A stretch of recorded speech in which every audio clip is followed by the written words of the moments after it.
purple and navy shirts, but it's white shorts, black socks to go, just to make sure that they don't clash with the home kit of Peterborough Sports. It'll be Keaton Ward to get us underway here. Here's the first mistake of the evening, Craig. I've got my calculator out to get my stopwatch. It's going to be a long night, isn't it? As I'm not sure what we're waiting for here. As we referee just speaking to Ethan Sefton, and we'll try and work out literally as the game gets underway what formation Boston United have chosen to do. There's 2 or 3 options with the team that Ian Coverhouse has put out. There goes the whistle, and we're underway here on BBC Radio Lincolnshire. It's Peterborough Sports against Boston United, and it's the Pilgrims who go long, looking for Mooney early on, and the first throw-in will be taken down the left-hand side. Craig, you've already worked out the formation, haven't you? Yeah, it looks like you were right, I was wrong. It's 3. Hang on, stop. Can we get that on record, please?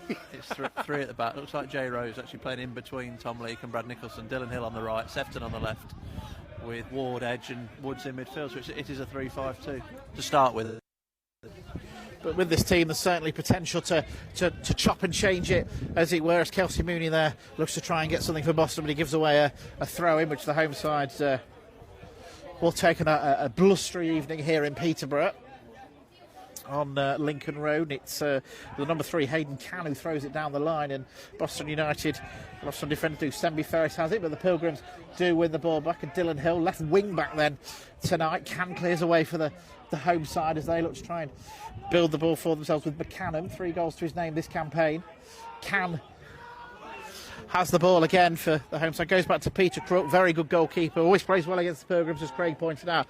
And also, as the ball goes out of play, Peter Crook, unfortunately, he's only going to be remembered for 2 things at Boston, but he is and was a very good goalkeeper. Yeah, you're right.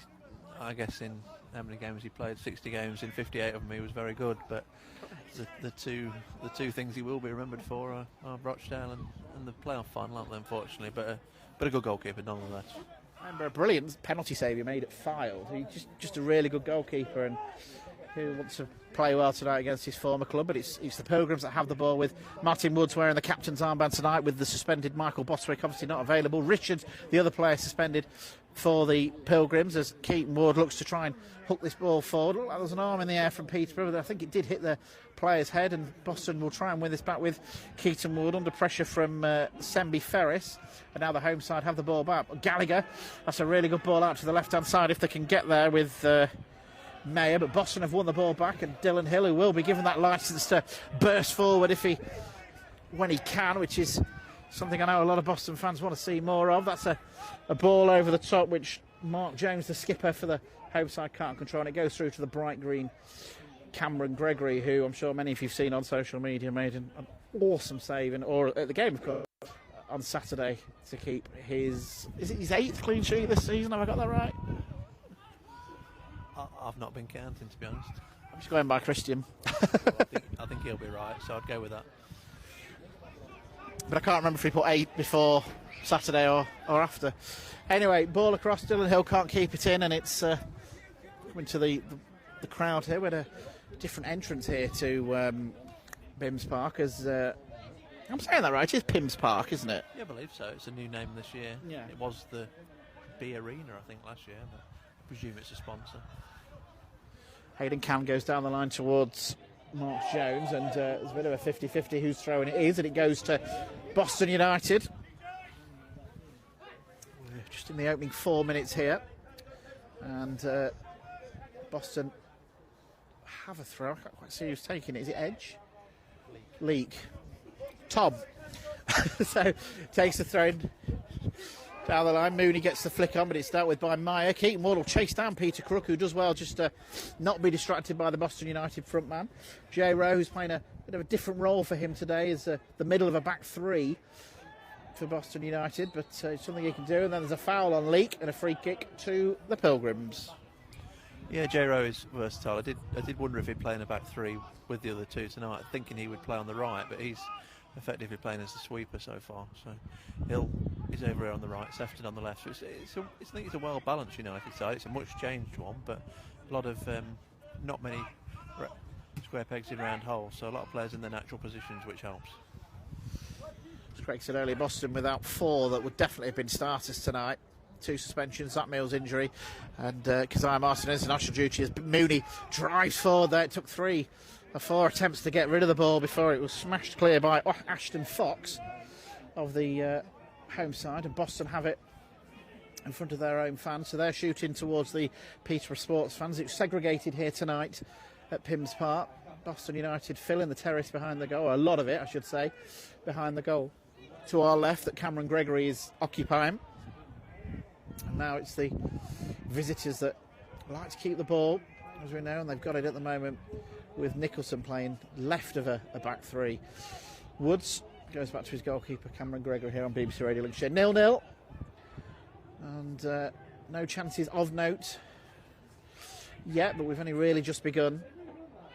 And Cameron Gregory goes long with his kick towards Knowles. It was, who scored a cracking goal on Saturday against Hereford, his 5th of the campaign. It's a ball over the top from the home side. Cameron Gregory's come a long way and heads it away. Did well there, sweeping as effectively as he normally does. Boston United looking to try and pick this ball up in midfield. It's got a little bit scrappy in there as Ward now tries to bring this ball away from the Pilgrims. He's been dispossessed. He feels he was fouled. The referee has said no. Edge will pressure here, and then the Pilgrims win it back, and here comes Martin Woods, and the Pilgrims fans are urging him to come forward. Hill was the option on the right, but he goes back to Tom Leake. Finds Hill. Back to Leake in a bit of possession play, but Cameron Gregory does there, sweeping really well. Yeah, fully switched on to the situation developing in front of him. Made the bold decision to come out and head it, got his head on it. Just relieves that pressure on United straight away. As it's the Pilgrims trying to make something of this, Mooney will put Connor Johnson under a bit of pressure, and then the Peterborough managed to clear it. Nicholson, though, brings it down, gives it to Edge. It's a real chance for him to impress tonight. Tom Edge. As Jay Rowe looks to play that long ball forward towards Knowles on the left-hand side. Knowles will try and keep it in. He does, but only to give away a throw-in. The score is still 0-0. Referee just telling the Peterborough man not to gain too many yards. There's some of the games that we're just waiting to get going. I think we've picked the draftiest corner of the ground, by the way, Craig. And it's Peterborough Sports that have the ball at the moment, but Boston will win it back, and Sefton come forward. One of 3 changes, remember, tonight for the Pilgrims. Sefton, Edge and Hill, the 3 players coming in for Boswick, Richards and Keziah Martin. Rowe finds Leake. Boston happy to have the ball at the moment. Gregory, as I say, all in bright green as a firework goes off to our right-hand side here at Pims Park.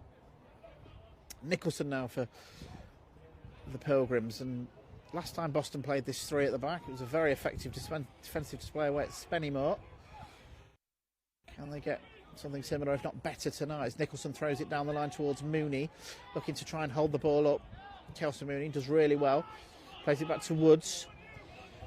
Leake now making the overlapping run, and here he is, the ball bobbling on the pitch, but Tom Leake still trying to get to the penalty area. There's a good run. I think it just showed Craig how bobbly the pitch is. Yeah, he was just playing as the outside centre-half and just fed in by Martin Woods. Really wanted to drive at the Peterborough back line, but just lost his touch, didn't he? And he ended up overrunning the ball. But a pretty solid start from United in this first 10 minutes. I think they'll be happy with what they've delivered with a much changed lineup.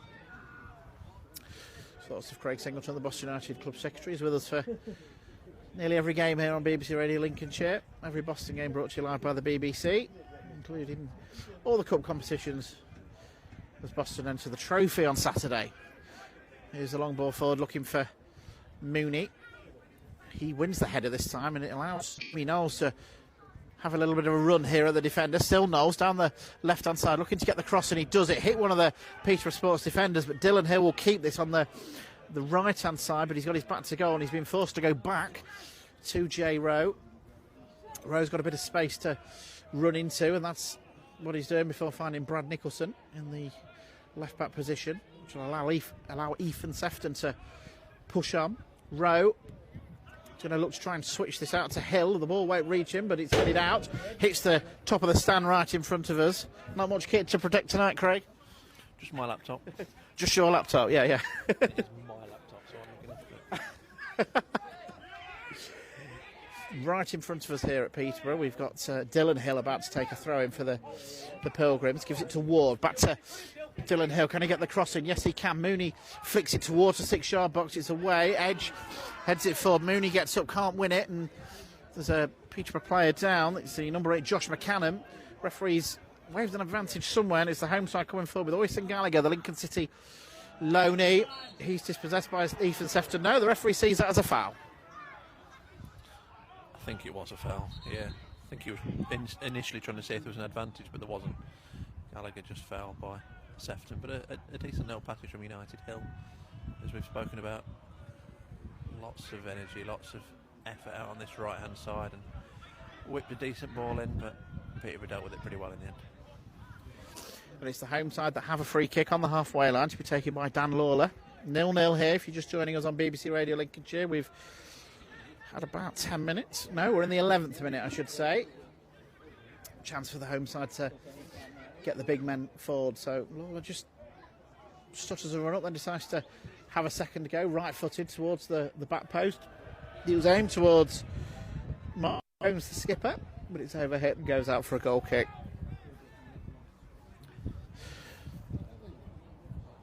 As Farsley leading at Southport in the National League North.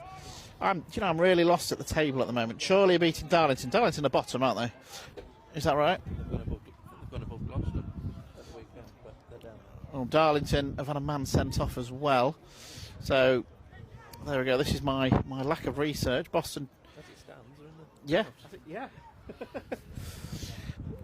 There we go. And then the next 2 league games, Rushall, who are in the relegation, and then Chorley, who are 5th, and that looks a big game. But there's the trophy first, following this one, of course, here at Peterborough Sports. And the end of the Tuesday night rain next week. 5 Tuesdays in a row it'll be for the Pilgrims, ending next weekend, next Tuesday, sorry, against Rushall. Ball over the top now, looking for Mooney. Can he get on the end of that one? He's pressuring, and then he pushes and into the fence in, which can't have been the nicest, but captain just asking, Mark Jones just asking if that's allowable. And then some of the Peterborough Sports fans, it was right in front of them, not happy with what they're seeing. But Hayden Cann is back up, solid performer at this level, and he throws that ball down the line towards Jones. It came off his head, and Boston United have a throw in themselves on the halfway line. Hayden Cann, one of them utility players, can play fullback or centre half. Part of a very successful Games for Trinity campaign last season. As Woods hooks that ball forward, Boston trying to get on the end of this one with Ward, and again the ball is hit high and hits the top of our stand again. Yeah, Peterborough haven't been afraid to stick the foot through it, have they? There's been 2 or 3 times where they've just got rid of the ball. They're a big side across the back, aren't they? Cann's playing left back. Johnson and Fox, I think it is, the other centre half. So they don't. They're pretty dominant at the back there physically. Boston United have a throw in, and Keaton Ward's touch from Hill there was heavy, and the home side have won it back. Mayer goes backwards, and it's cleared away by Cann. J. Rowe wins it for Boston. The second attempt gets the ball forward. Jimmy Knowles can't get it, and it goes through to Peter Crook. He's all in like a darker green. Both goalkeepers wearing green at the moment. Cann was the short option there for Peterborough Sports, but the Turbine goalkeeper decides he's going to go long, and that's exactly what he does. Boston win the header. J. Rose made a solid start centre half today, playing in the middle of a back 3. Remember, it's the first time they've done that with him, but it needs must with Michael Bostwick suspended. Zach Mills injured. Dean Culverhouse choosing to go with the back 3.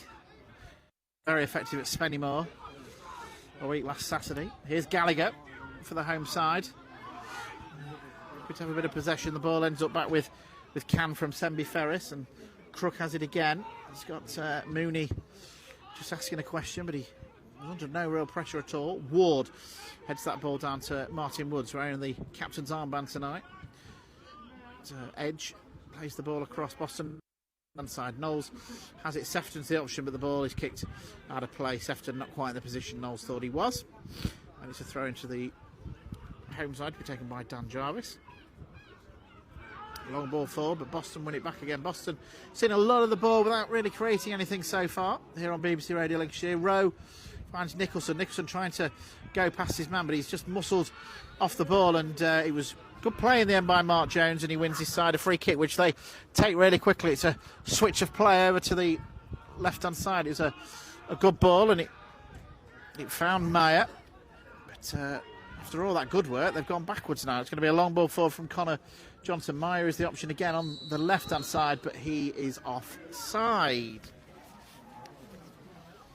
Yeah, they've looked for that long diagonal out to the left wing 2 or 3 times now. They did well the first time. It came back the second time and he was offside, so a little bit of a wasted opportunity for Peterborough. But they played the quick free kick, and then Nicholson was all over Jones. It was a definite free kick.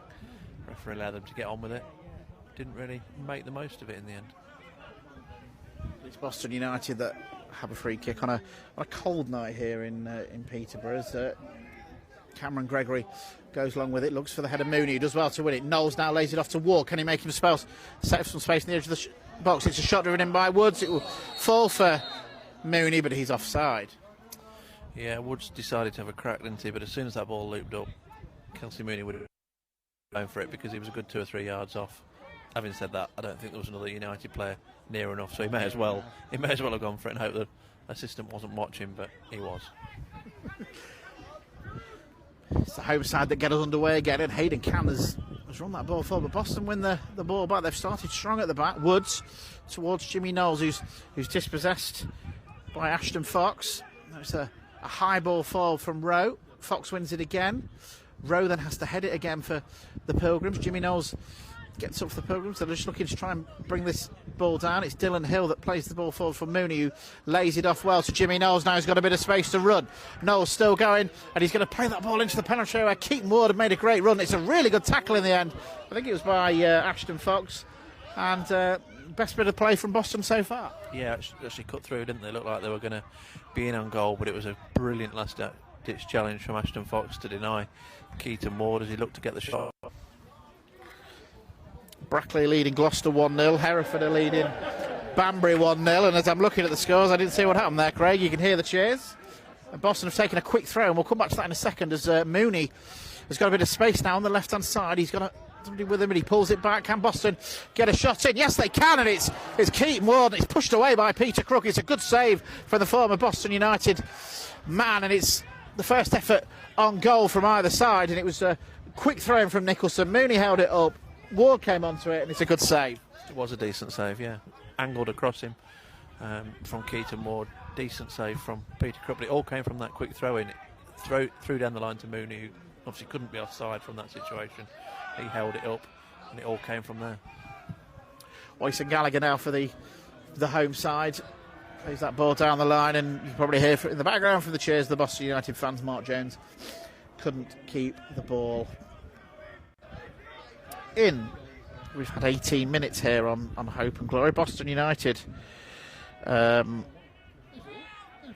the focus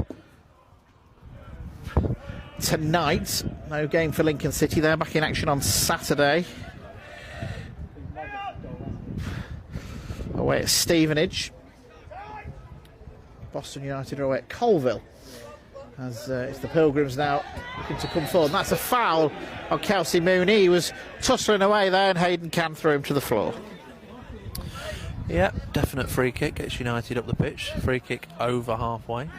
Be interesting to see who they throw forward here. They really got that big man as such without Boswick, but Nicholson and Leake are both thinking about it. They're both going to go, so first chance for Martin Woods to deliver a set piece.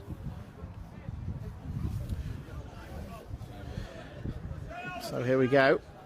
Woods, we know how good that left foot is, and he takes a clever quick one down the right hand side where Dylan Hill had made a run. He's got Cann with him, but Hill does well, and in the end Boston United win a throw-in down by the corner flag after Cuba Mayer did well to dispossess. It was a clever free kick, that. Yeah, it was, and it gets United a throw right next to the corner flag, I think, which we don't have a ball for. It's gone out of the ground, but here it comes. United well up the pitch at the moment. It's going to be Dylan Hill to take it. Right by the corner flag here on BBC Radio Lincolnshire. Peterborough 0, Boston United 0. It's Hill with the throw in, and Jimmy Knowles twisted and turning there, trying to make himself some space. Edge now for the Pilgrims, can't find a Hill, and then it's a ball forward from Leake, who felt he was fouled late. He was by, who is it, Mayer? Yeah, Cuba Mayer. The referee will have a word, possibly a yellow card here. And it was good refereeing because he could see the ball was even looping towards goal. It wasn't, yeah. If he had blown them, and it was good, sensible refereeing. He's just given United the opportunity to either see the ball hitting the net or playing the advantage. Neither was there, and it was a pretty straightforward decision. In the end, it comes back. Mayer's getting a bit of a talking to. I don't think it's a yellow. I think that's a fair call. But another chance, 2 in a minute or so, to get a ball into the box. Well, the last time they didn't, they played it cleverly. This time, Boston United have got Ward and Woods over the ball. Only Sefton and Rowe not in attacking positions, and even Sefton's not far off. Martin Woods, the Boston United skipper, looking to deliver with that left foot. It's a really good cross, but it's slightly overhit in the end, and Peter Crooks gathers in, and he looks to set his team away early with Dan Jarvis now on the right-hand side. Pulls it back to the midfielder Lawler. He's in the midfield position, I should say, Lawler. That switch across again to Mayer, wearing a white wristband at the moment. Gallagher now goes past one Boston United man for pulling it inside to Jones. It's the best bit of play this from the home side, and they've got it's a run from Jarvis, but he's offside. But it's the best bit of play as the ball ends up in the back of the net from the home side. Good job he was offside, because he got an acre of space down that right-hand channel. I guess he got the space because he was so far past the last defender, but McCammon had a tap in the centre of goal, but Jarvis was well off. And it'll be a free kick for Cameron Gregory, and we were 6 former Pilgrims in the squad of Peterborough Sport. We've 3 playing. We've got Crook, Jones, Lawler. The lesser known one of the 6. I think he had a couple of games on loan from Peterborough United in 2013 under Dennis Green. Well, before my time, Craig. It might even have been under might have even been under Graham Drury. I think it probably was Drury, actually. Blimey. Churned through a lot of players at that point. Certainly can't say that this season. Boston United, it's a settled squad, and 4 out tonight for the Pilgrims, with a still going to give it a good go here as Jimmy Knowles looks to pressurise and win something. It hits the head of Woods. Knowles has it again on the left-hand side here for the Pilgrims. He's going to look to make space to get across it. In the end, he's dispossessed, and that's a throw-in right down by the left-hand corner flag. Yeah, I was looking if Nicholson might have been interested in taking a long throw, but he's not. He's obviously playing as the left-sided centre-half tonight, so a bit more of a compromise to get him up to those positions to take a long throw. It's going to be Sefton. Later in the game, I think you might see that, but probably not after 20 or so minutes. Sefton with that throw-in, but it was Edge, I think, who gave the ball away. But Boston win it back. Ward has it now on the left-hand side. Is there any real chance for the Pilgrims so far? Sefton, Keaton Ward looks to do an in-swinging cross. Gallagher clears for the home side, then it's hooked further away. Jones wins the header, and now there's a little bit of space here for McCannon. He's running towards the penalty area. Dylan Hill just holding up the progress there. Did really well, the Boston United player. McCannon's then down holding his head, and not sure why. The referee might have to stop it here if he's holding the back of his head. The rest are going to have to stop it. I didn't see what happened there, did you? I don't know what touched the back of his head. Whether it was a stray arm, I'm not sure, but no real protest from anybody, just a player rolling around feeling a little bit sorry for himself. But it was a good break from him. I think it was Edge who went with him to ward the run off. McCammon's certainly the one that's come off worse. Just receiving some treatment at the moment, and Grantham Town away at North Ferriby tonight. It'll be cold there. A trailing by a goal to nil. 22nd minute, Tom Corner with the goal for North Ferriby. We'll hear from Graham Cowell at half-time of this Boston United match here on BBC Radio Lincolnshire. Our Grantham Town man, as the Gingerbreads look to pick up more points, some points on the road. Here, Boston United, we're going to get a drop ball It'll just be dropped to the feet of the home goalkeeper, Peter Crooks, in goal here. And because the referee had to stop play. That's the thing with referees these days, of course they have to stop any concern over the head. Of course they're going to stop play. And Crooks has the ball now for the home side. Looking at his option, McCallum is back on the pitch. No 30-second rule at this level, but it is still with the goalkeeper, Peter Crook. Here we go, back underway here at the Pims Park. 0-0, all over the top. Boston will look to win it with edge, and he sliced his clearance. He needed Hill just to help him out there, and now the visitors with the ball from Nicholson go long. Mooney's the target, but that'll trickle through to Crook. He's happy to look at his options. He's got Hayden Cam, the left back, as an option, but he likes to go long. Peter Crook. Mark Jones will be the target up there. Chorley leading Darlington 2-0. I can't remember which ones I've said. Hereford are leading Banbury 1-0. Scunthorpe, the league leaders, are leading at Kings Lynn by a goal to 0 in the National League North. It's a long ball forward now. Boston have got some defending to do. There's a shot driven in.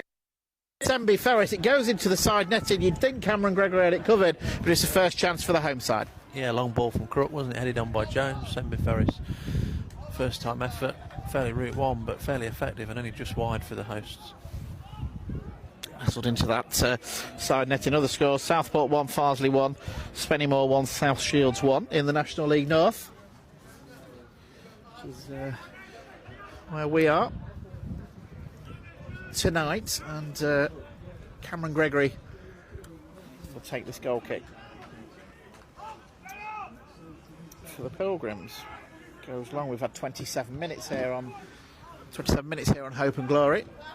One chance of note for each team, really. Keaton Ward with an effort saved as the home side are coming down the line again. It's Jay Rowe, who has made a pretty solid start in this opening half an hour, who clears away, and Peterborough Sports have a throw in, which Boston will have to deal with. And it's Semby Ferris was the target again, but it's cleared away, and then just long punt downfield by Nicholson. Mooney, I think they're struggling to do with Mooney. He's made a lively start, but he's headed back by Connor Johnson to his goalkeeper, Peter Crook. We're back underway here. It's one of them games again, you just waited to really get going as Sefton concedes a free kick over on the far side in front of the... I'm trying to work out which dugout's which. We've got the away dugout nearest us, haven't we, I think? Have I got that wrong? Yeah, that's Ian Culver stood there, isn't it? Yeah, that's the away dugout's slightly nearer to us, isn't it? Than the other. That light that's misleading. It's very bright just above them. But anyway, Boston have the ball again with Woods in towards Mooney, trying to create something, but he's dispossessed in midfield, and Hayden Cam now has it for the home side, still goalless.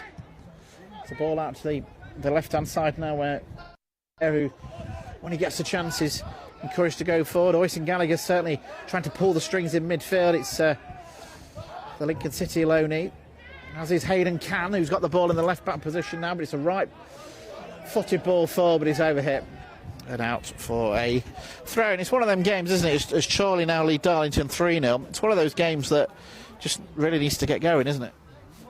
Yeah, we've only really had the one chance each, haven't we? Keaton Ward forcing a good save from Peter Crook, and then Dion Semby Ferris getting in behind for Peterborough Sports, but blasting into the side netting. We've not really seen a glorious opening for either side. Both of those have been a bit better than a half chance, but not an absolutely clear cut one. And not even seen a flashpoint, have we? Not even seen anything that's got a spark into the game. It's half an hour in. I don't think United will be too disappointed with that. With the players they've got missing tonight, I think they'll be more than happy with where they find themselves at the moment. They'll just be looking for that, to capitalise on that chance when it comes along. As Peterborough Sports have a throw in, Boston's got some defending to do here, and they've won it back through Dylan Hill, who looks to play the ball down the line. It's intercepted by the number 5 Connor Johnson, who's still going forward. Boston looks to try and win it back with Woods, who's Mooney, sorry, is battling away in the midfield in that corner of the pitch that we can't see. I say every game. Crooks now got to come out and sweep a keeper as Knowles was charging down. It's headed away from Hayden Can and out for a throw in now. listening tonight, Craig, we've got my dad. My dad's my biggest critic with everything, as fathers do, at later life. And he said, whatever you do, don't moan about the weather. Well, I'm really cold. There you go. It's a bit fresh. It is very. I'm sorry. Yeah. He's got a point, Dad. I know he moans a lot, but... Oh, he'll feel famous here in his name. We're back underway here as a firework goes off to our left this time. We've had fireworks behind both the goals, just not on the pitch, as Woods has it for Boston. Nicholson now will go long. It's Jimmy Knowles will be the target, but that'll go through to Peter Crook. So just the one save of note in this match. And we're on the half an hour mark, and as Craig Singleton says, feels Boston will be fairly happy with how things are going, particularly with the players missing today. Those players who just joined us, Michael Boswick and Jordan Richards suspended. Keziah Martin is on international duty with Bermuda, and obviously Zach Mills has been out for a couple of games now, but he's injured. Those four, pretty sure, would all be starting tonight for Boston United. Those three changes, Sefton, Edge and Hill, have come in, and change of shape from Saturday as well, going three at the back, similar to what they did at Spennymoor. And it's looked pretty solid so far, half an hour played here on BBC Radio Lincolnshire. Nicholson throws the ball down the line for the Pilgrims. Mooney did win the first header, but it's cleared away. The ball hasn't gone out on the far side, so Nicholson will keep it in before going back to his goalkeeper, Cameron Gregory, who hasn't had a lot to do, but we've spoken many times about how good he is at his concentration. It's his ball forward. Can heads it forward for Peterborough, but it's the home side, the visitor side, that picks it up in midfield with Tom Edge, who's just under a bit of pressure. Gives it to Tom Leake, and then Dylan Hill is fouled there. Boston looks to take the free kick quickly. The referee doesn't want it taken quickly, as he's having a word with Oyson Gallagher. And once he's finished talking, now he's talking to the captain, Mark Jones, as well. But I think just explaining why he's given that free kick for a foul on Dylan Hill down the right-hand side. Hill, a player that impresses many, and that's a really good free kick down the line to Keaton, who falls over. It was a really good ball from Edge, and Keaton Ward, just fell over as he looked to try to control it. And I suppose, Boston have won a throw, but that sums up what we've seen in this first 32 minutes, as Hill takes the throw-in for the Pilgrims. Still 0-0. Hill gets it back from Leake, trying to make himself space to cross. Does really well to get the cross in. It's cleared away by Johnson. There's a good ball in that. Up goes Leake. Concedes a throw-in on the halfway line. The referee not sure which way to give it. In the end, he gives the throw-in to the home side, who wants to take it quickly. The referee won't let them take it quickly. And I suppose just 30 seconds or so ago, Keaton Ward, I suppose that sums up the half, really, doesn't it? Yeah, got into a really decent position. He's looking to whip the ball in on that right foot and just lost his footing, thought he'd got a yard. Dylan Hill then did get a cross in a few seconds later, but United's attackers just caught on the heels, and Johnson smashed the ball clear, as Peterborough have not been defended really well whenever the ball has gone into the box. No nonsense defending, isn't it? I think both sides have, really. Yes. Neither side have taken any chances so far tonight defensively. It is still goalless as Martin Woods plays that ball forward. He'll try and get on the end of it. Hill will try and win this one, and it's a throw in which Hill wants to take quickly. Always full of enthusiasm, energy and effort. Dylan Hill, very popular with the Boston United fans, and he gives a good interview to us as well, doesn't he, Craig? So there's his throw in down to Mooney. It just bounces off Mooney's knee, goes out for a throw in front of a corner full of Peterborough sports fans, right on top of you here at one of them where the fans can get literally pitch side. Proper non-league ground this for the home side, and it's they who take the throw with Can. I'm sure his throw-in's got longer since last season, They want a free kick the home side, but the ball ends up from J. Rowe on top of this stand again. It's a throw-in to the Turbines, and Hayden Can, also wearing on his right wrist, bandage on his wrist, will take this throw-in. And for the team in orange and black, gets it back. Ball forward is headed away by Nicholson for Boston United. Mooney will try and pick it up, but Gallagher does. It's his ball forward that's headed away by League. The home side looking to bring this one forward, though, with the number 6 Lawler, but it's Boston United who get the clearance in, and again, this time Jimmy Knowles, who does really well there to pressure Fox to concede a throw in which Knowles is going to take. Takes it quickly. Both teams looking to take the quick throw in when they can. And it was to Sefton, and then the ball forward is straight to Fox. His back pass was charged down by Mooney, but Crook does really well to clear. And then that's a good flick on by Jones, but Jay Rowe will come across and sweep, and then he's fouled. Now, I have to say, Jay Rowe, we saw his debut at Curzon. Every time I see him, I just think he's getting better. Yeah, I don't want to jinx him. Probably didn't know what to say too much, did I? But I think he's been Boston's best player so far tonight. He's not so do I. Really, oh no, sorry, Jay. Really assured in that sweeping role. He's played all his career at high level, hasn't he? And I think you can see he's just got that little touch of class. Yeah. One of a back three with Tom Leake and Brad Nicholson. Jay Rowe. Boston have this free kick, which will be taken by Gregory long towards the head of Mooney. Hill will pick it up for the Pilgrims, and now Ward. That's a ball through. Hill should get this one. Will he manage to keep it in on the right-hand side? No, he's just over here. It was the right idea from Keaton Ward with a pass over here. Yeah, my instant reaction was that Jimmy Knowles would have been offside, but I don't think he was. Just the angle. We've not got the best view from here. Dylan Hill just couldn't keep the ball in. It's now 2-0 to against Grantham Town. Josh Dennett in the 28th minute. So we'll hear from Graham Cowell for a roundup of that game at half-time of this one, which were just under 10 minutes of normal time away. I'm just trying to have a nosy where we can go and get warmed up at half-time, Craig. So anyway, Crook takes the goal kick for the home side. Not a lot in this game between the two teams, and as Craig says, that'll please Boston United. Bit of a makeshift defence, but playing well. Sefton has it, wins a throw-in in the left-hand corner flag. Some of the home players thought that should have been their throw-in. Sefton looks to take this one for Boston United in front of the Colin Day stand here at Peterborough Sports. I ain't a clue what our stand's called. Scoreboard's disappeared. Can you remember an electronic scoreboard? It's 4 years since I've been here, Craig. Yeah, there was an electronic scoreboard. There was an electronic scoreboard on that roof, just above where the linesman's sticking his flag up now. Quite an attractive looking thing, so I wonder what they've done with that.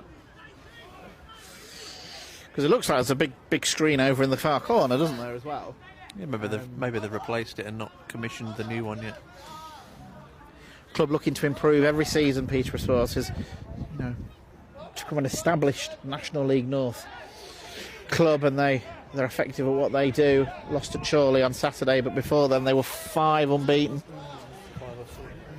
As Boston have this free kick, Mooney wins the header, but Oisin Gallagher will clear this ball away. Then it's just hooked forward, really into nowhere. Mooney will give chase, but it's easily shepherded out by Ashton Fox. As we look to wind down at the end of this first half, still got about 8 minutes to go. Crook takes a short goal kick, and Boston United looking to surround the number 5 Connor Johnson, who does really well to get that ball clear, and then plays a great ball out to the left-hand side where Cuba Meyer is running. It's his ball to Sembi Ferris now, to the penalty area on the left-hand side. Cuba Meyer has it back. Looks for Sembi Ferris. Now it's with the McCannon, and then there's going to be a shot from McCannon. It's high, it's wide, and it just about reaches the Boston United fans. Yeah, I think they enjoyed that one, didn't they? It was like the half for them, I think. Shaping up to be an effort on goal for Peterborough, but it was well wide in the end. But there's been the glimpses of quality again. That there from Connor Johnson to set that up was. There's been little glimpses of quality from both teams, haven't there? Yeah, ping the ball out to the left wing again to Mayer, who has looked to get on at every opportunity, and that's where that chance came from. But yeah, there's very little in the game, isn't there? Not many goals in this tonight, I don't think. As Boston United had a bit of defending to do there. It's now back with Cameron Gregory. We'll go to John at half-time. John, who predicted a high-scoring draw in this game for BBC Radio Lincolnshire. He'll go through all the half-times. Oh my goodness, I'm trying to work out what I've missed here. So it's Kingsland 1, Scunthorpe 1 now. Rushall 0, Alfreton 1. Curzon are beating Blythe by a goal to 0, all in the National League North.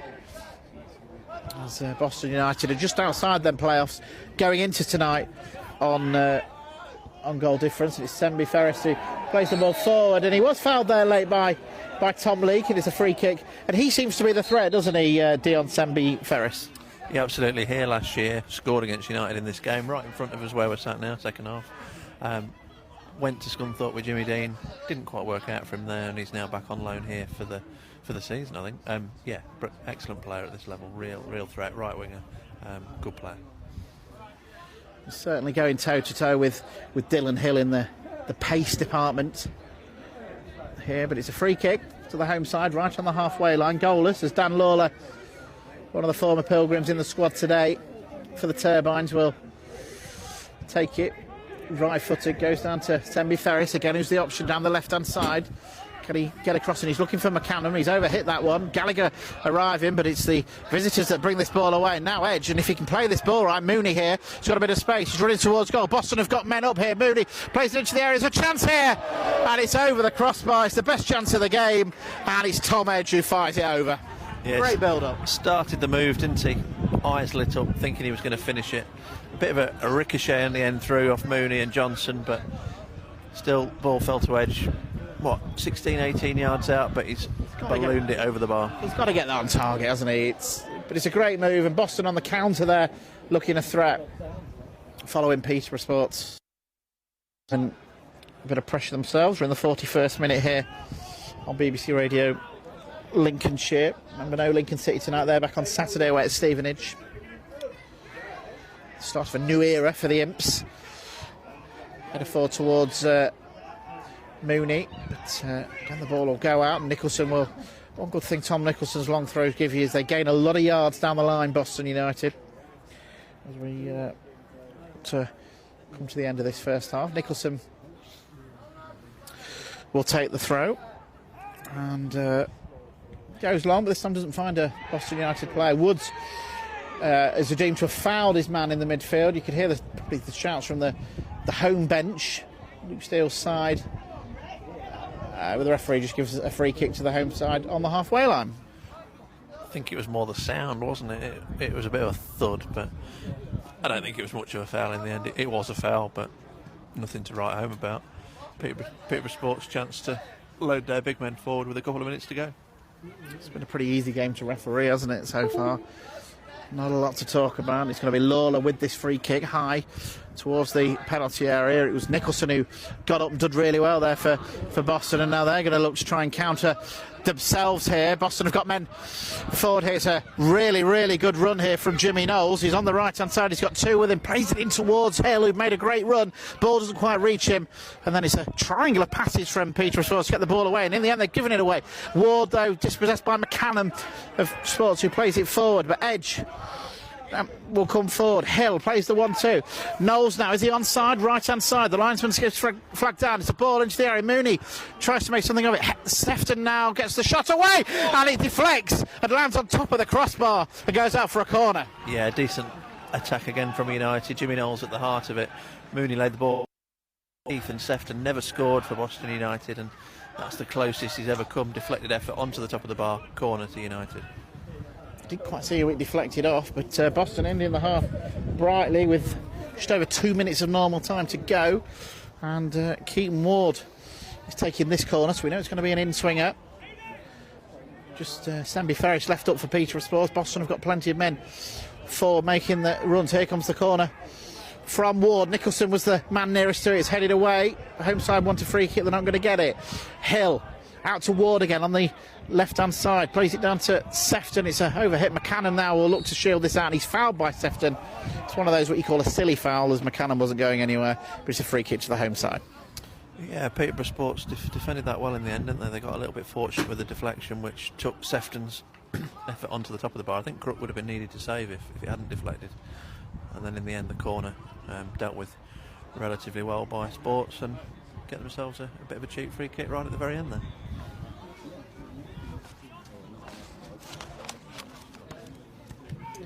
That's probably it for the chances. Looks like we're going to have 1 minute of stoppage time added to the end of this first half. I always think it's a sign of a game when there's only 1 minute, but Boston have ended it brightly here. Dylan Hill is clattered into there by Connor Johnson, I think. Right, it's Hayden Cann, sorry.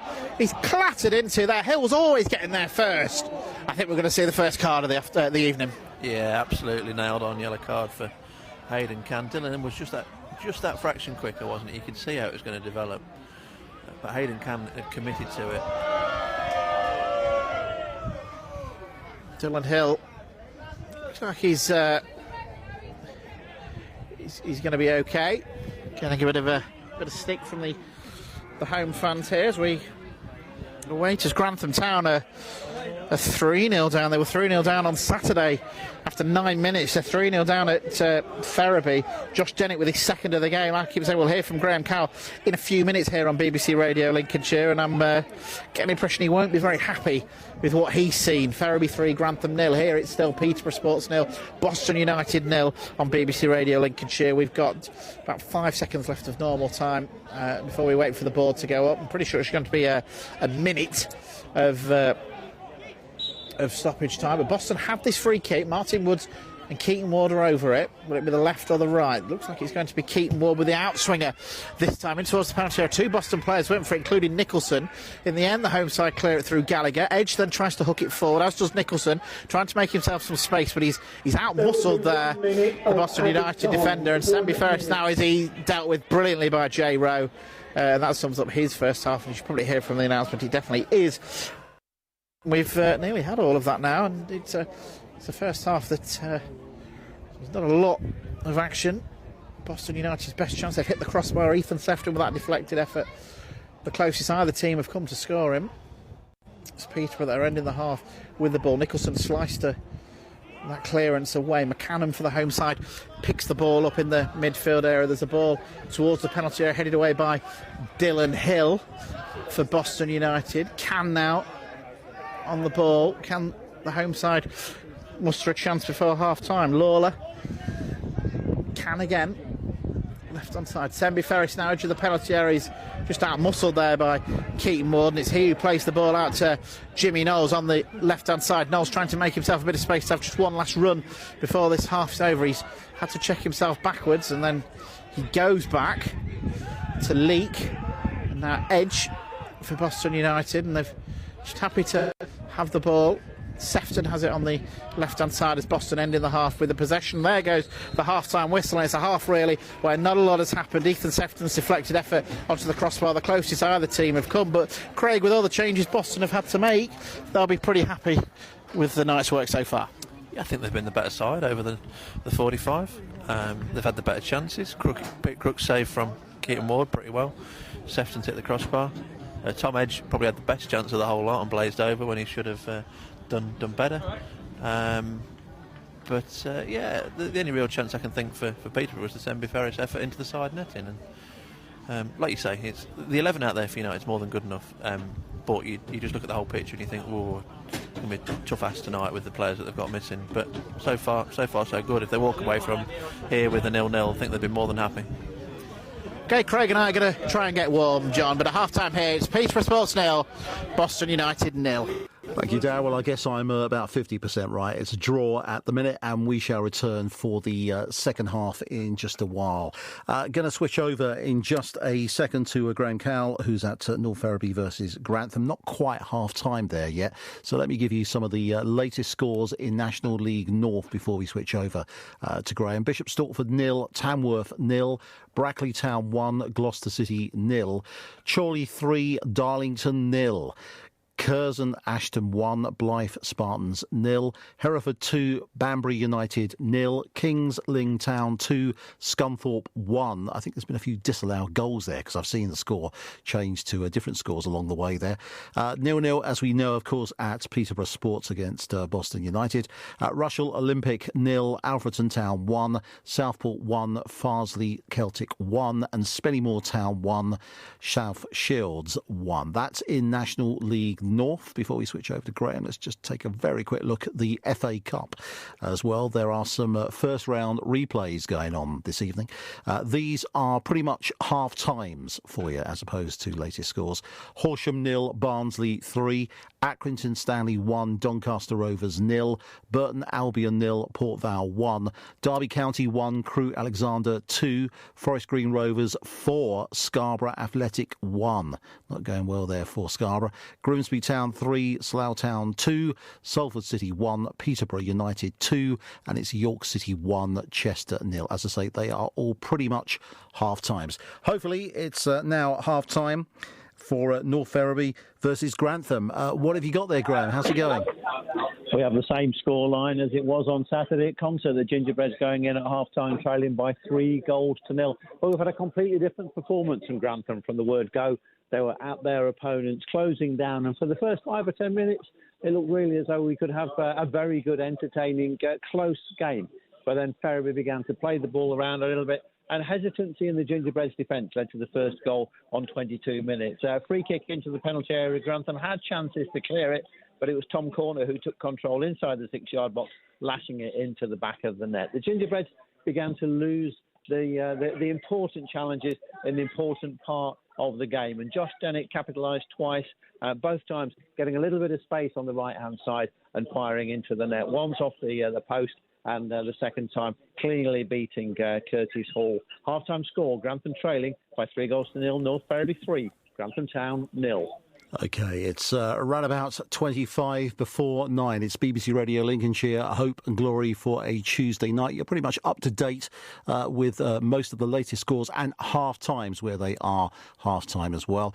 Some other news, football-wise, of course, lots of internationals. It's the international break as far as the Premiership is concerned at the moment, the Premier League. Bellingham and Colwill, latest England withdrawals. You might have heard about that in the news a little bit earlier on.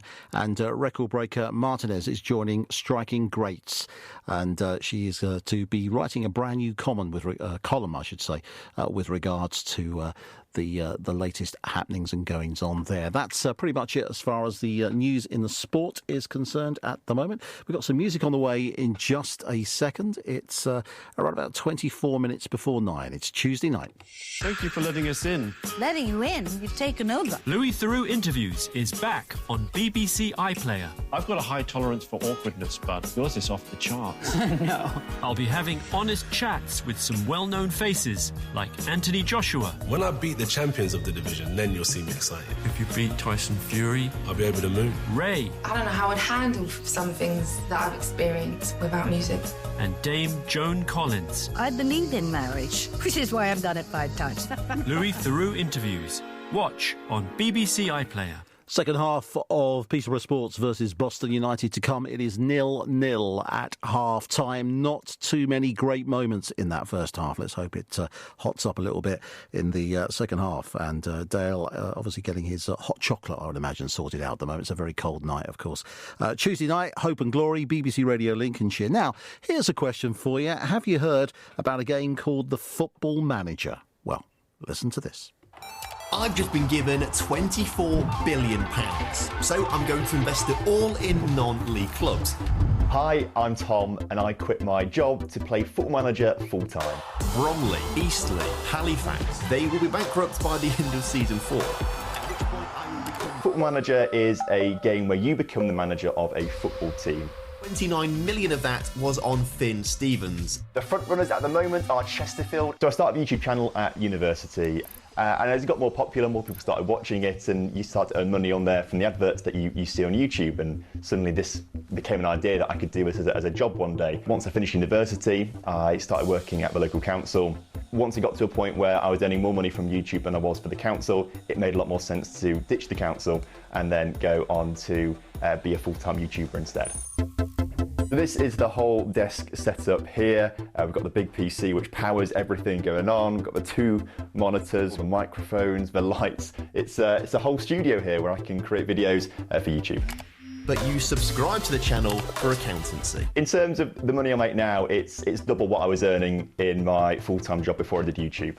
So for me to be able to earn that money whilst also being my own boss and having had my own choices and not work for someone else is the best part of it. It's the freedom that I get from it, and that's what I love. Hopefully they're going to go on to win the Premier League title. I'll try and do this for as long as I can. I can't really see myself being like a 50-year-old person doing this sort of thing. I'm sure things will change.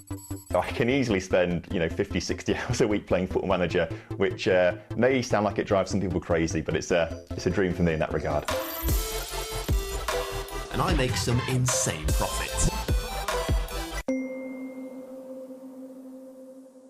BBC Radio Lincolnshire.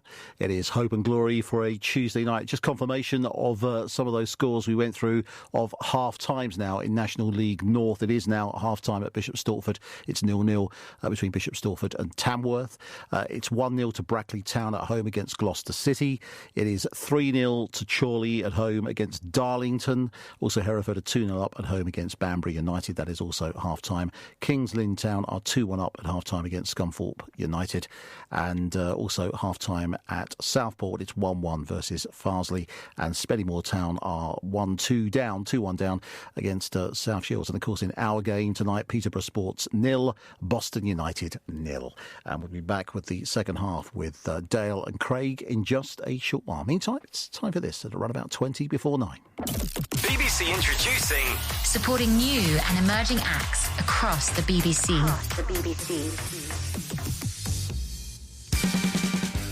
It's Mitch here. I'm from the Rills, and we're from Lincoln. If you like songs about narcissistic exes, then I think you might like this one. You're listening to Bones by the Rills on BBC Introducing in Lincolnshire.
It's called Bones. It's the Rills. BBC Introducing on BBC Radio Lincolnshire. Good new song like that as well.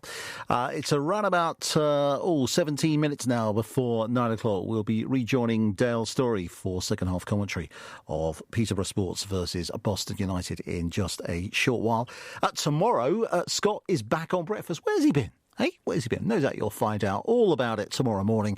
What's classed as careless driving? He'll be discussing some of that as well from 6 o'clock, of course. You can also find out why you might see Santa driving a taxi in Grantham in the run-up to Christmas. Also, here's a question for you. Can pigs fly? You know the saying, oh, yeah, if pigs can fly. Yeah, right. Hear the latest on a family's plans to bring their pet pig from the US to Lincolnshire. Yeah, interesting. 6 o'clock, Scott Dalton at breakfast. You can join him for that. Right after, of course, Francis Finn will be here. Why pink Christmas trees are proving popular this year. Are you the sort of person that has a real tree, or is it a plastic tree? Do you know what? My wife went absolutely berserk even, buying lots and lots of artificial trees not so long ago. I think we've got a silver one somewhere, we've got a gold one somewhere, and we've got a white one somewhere, and quite possibly a green one as well. But there you go. Whatever takes your fancy, I suppose, but not a pink one. Maybe we ought to consider that. Hits and headlines, of course, after 1 o'clock with Francis as well, with the Black Eyed Peas on there, and also, do you remember the Human League? I wonder what year that could be. That big hit in 1982. It was a Christmas #1, but it has nothing to do with Christmas. Could that be the song?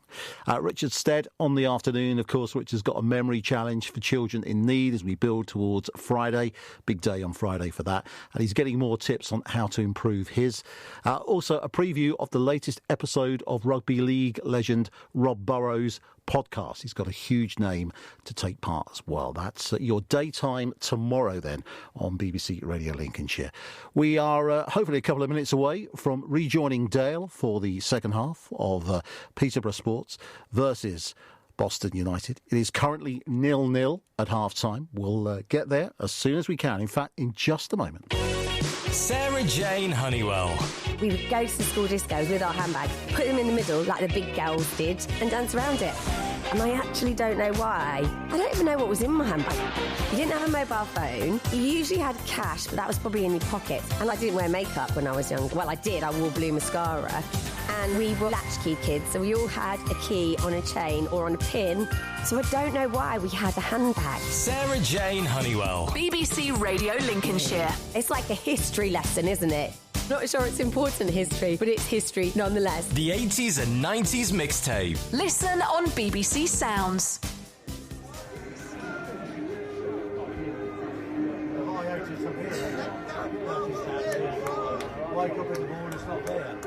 Hello, Dale. Over to you. Are you there for the second half commentary? Yeah, we're all ready to go here, John. So we're live here at Pims Park. It's 0-0 between Peterborough Sports and Boston United. The two teams have just come out. We actually had the highlights of the game. If you listen to the first half, Craig Singleton and I were talking about the scoreboard and the lack of one, and then I pointed out there might be a new one in the corner. The scoreboard appeared at half-time. It's been turned on. It was Peterborough Sports 0, Banbury 0.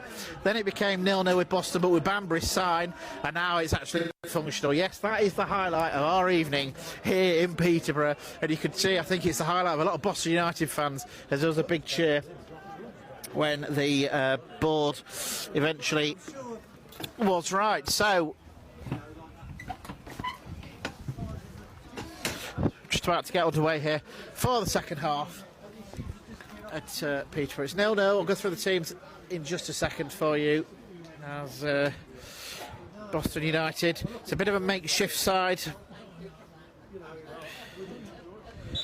And here we go, and it's the home side that get us underway here in this second half with myself, Dale Story, and Craig Singleton, the Boston United Club Secretary. It's Peterborough Sports shooting towards their fans, Boston United shooting towards their fans in this second half. So the Pilgrims, who missed it in the first half, had to make 3 enforced changes to the side that beat Hereford on Saturday. Michael Bostwick, the skipper, Jordan Richards are both suspended. Keziah Martin on international duty with Bermuda, so they're replaced by Ethan Sefton, Tom Edge and Dylan Hill. And a change of shape for Boston United, going back to the 3 at the back that did them really well at Spennymoor a week last Saturday. So it's Cameron Gregory in goal, Jay Rowe playing in the middle of a back 5 as a back 3, sorry, with Tom Leake and Brad Nicholson either side of him. The 2 wing backs are Ethan Sefton on the left, Dylan Hill on the right, with a midfield of Keaton Wood, Martin Woods and Tom Edge, and then up front it's Kelsey Mooney and Jimmy Knowles. On the bench for the Pilgrims, should they need them, Sam Essien, Will Hall, Ryan Hand, Oliver Wilson and Tyler Knowles, and it's the home side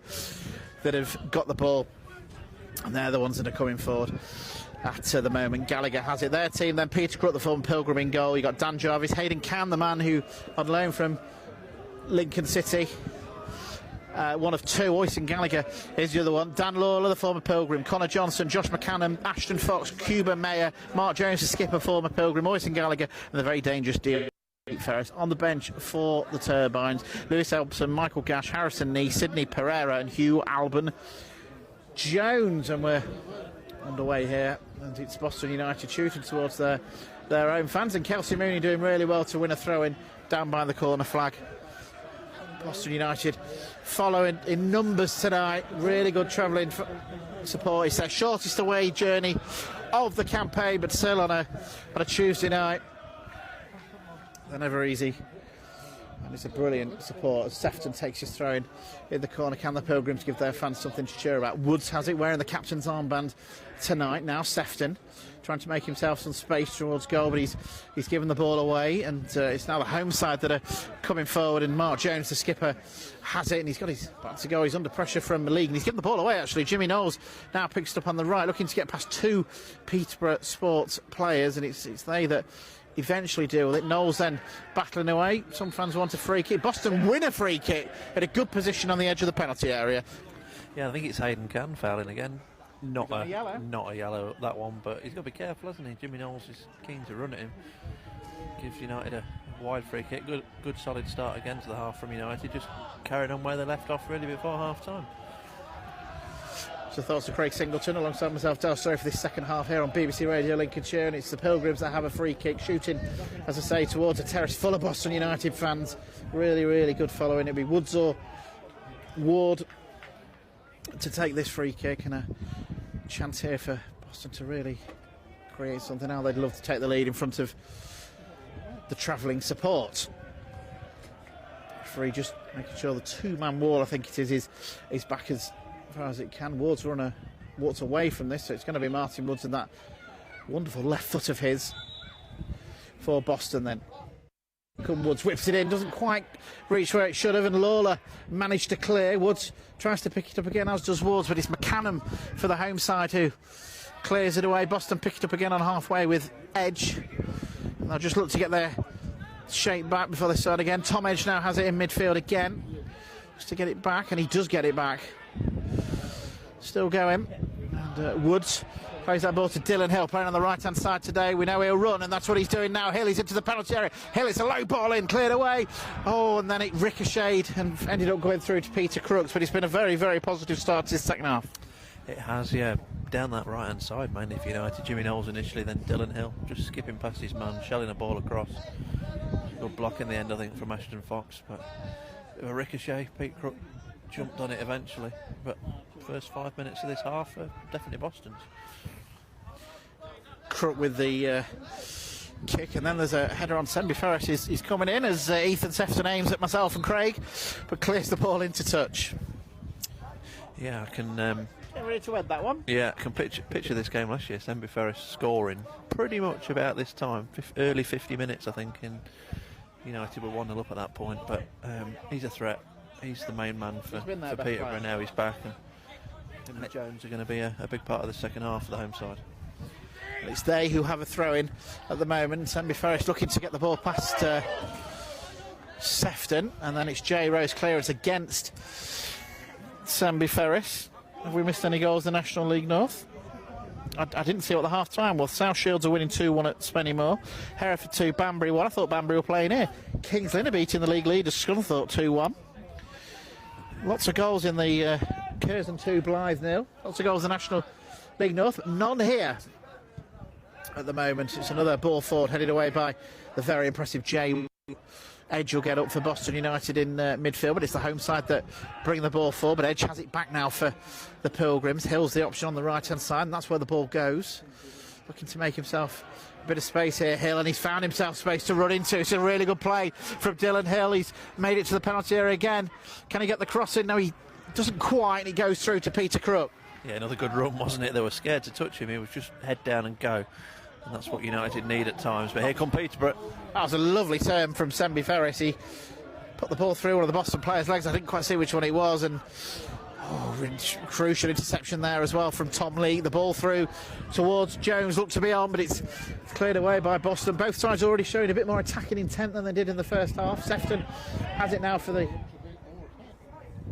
Pilgrims, and he wins them a throw. Now I suppose he's pointing out the obvious. They've got a fullback on a yellow card. Running at him's got to be the tactic, and I think that's what they've done predominantly second half. Down that side where Can's playing, he absolutely nailed Hill before half time, didn't he? And I think think United just got to try and lull him into another one and try and get him a second yellow, because he's in danger at the moment with the direct running.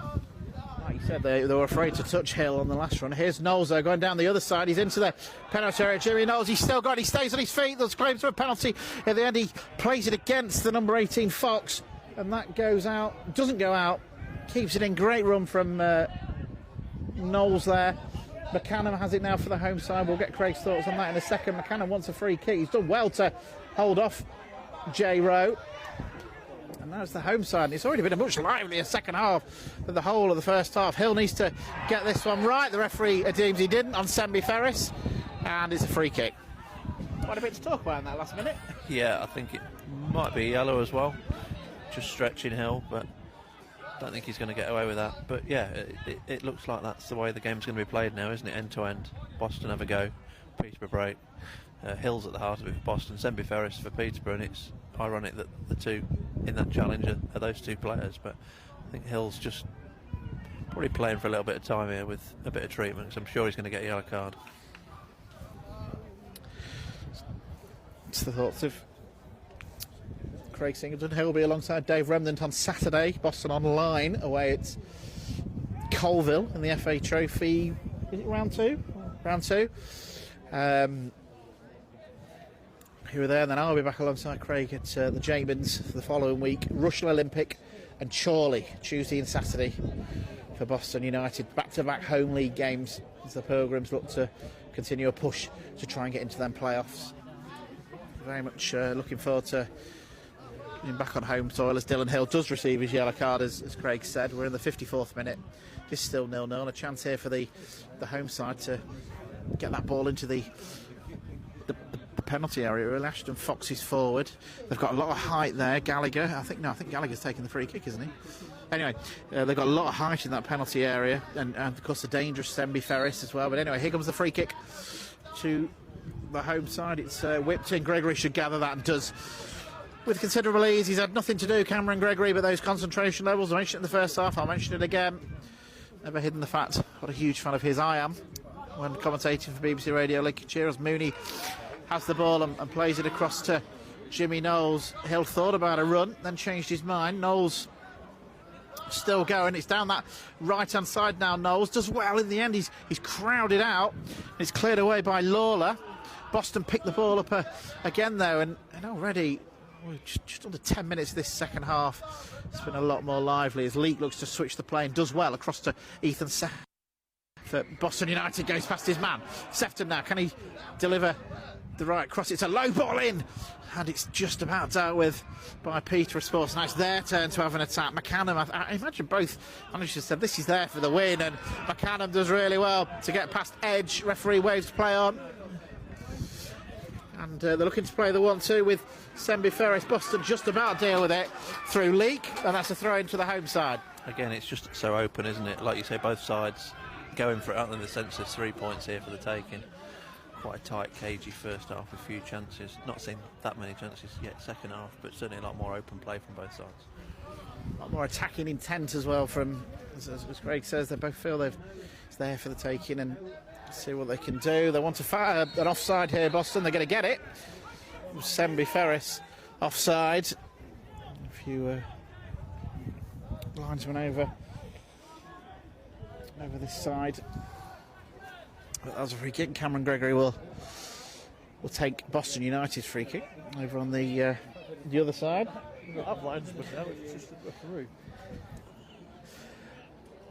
Linesperson. It's always like to be corrected here on Hope and Glory. And here we go. Long ball from Cameron Gregory. McCann picks it up for the home side, and it's going to be cleared away down the line here. Boston with Nicholson will look to win the header. Woods let it go over him. Now it's the home side coming forward. Sefton does well though to deny Jarvis the ball through, and Knowles picks the ball up for the Pilgrims, and now Keaton Warden, he plays it in, and it's Mooney, and he's just over hit the pass. I think anyway. But again, another decent build-up from Boston. He was, yeah. Flag went straight up, but it was just that fraction in front of Mooney. It's here, isn't it? It's really here for the winning if either side are brave about this. And I wouldn't like to predict which way it's going to go. Really, really in the balance at the moment. Nicholson heads away for Boston United, but it's the home side that pick it up. Dan Lawler has it. Man who a couple of games, as Craig pointed out, for Boston United many years ago. It's the ball over the top towards Sambi Ferris, who's been a real threat. Twisted turn, and J-Row is with him, but Sambi Ferris does really want to get that ball in, and Nicholson clears for Boston United. We keep saying it, but he's the threat. Mooney falls over on the halfway line, but Boston United are going to try and counter-attack. Excuse me.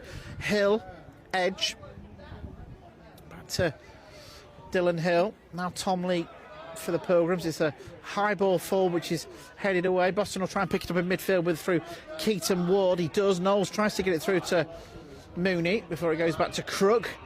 In goal for Peterborough Sports, former Pilgrims shot stopper. And here's the Dion Sambi Ferris yet again down the left-hand side. Sefton is with him, but Sambi Ferris using his speed to get another cross in. Road as well, just to stretch and clear that ball away, but it's the home side that have it again. Lawler. He is clearly the threat. He's been outstanding, and as Greg Singleton said, he went to Scunthorpe, didn't quite work out. He's here last season, scored against Boston United last season. And now it's the home side that are coming forward again. Boston have got some defending to do, and of course, as always, it's J-Row in the way for a corner. Yeah, I was watching that developing. Sembi Ferris was just peeling off the back of Brad Nicholson in the anticipation of a ball being fired low across the box. It didn't come in, thankfully. J-Row got in the way, but he's definitely the threat. He's lurking, and Peterborough Sports have their first corner of the second half.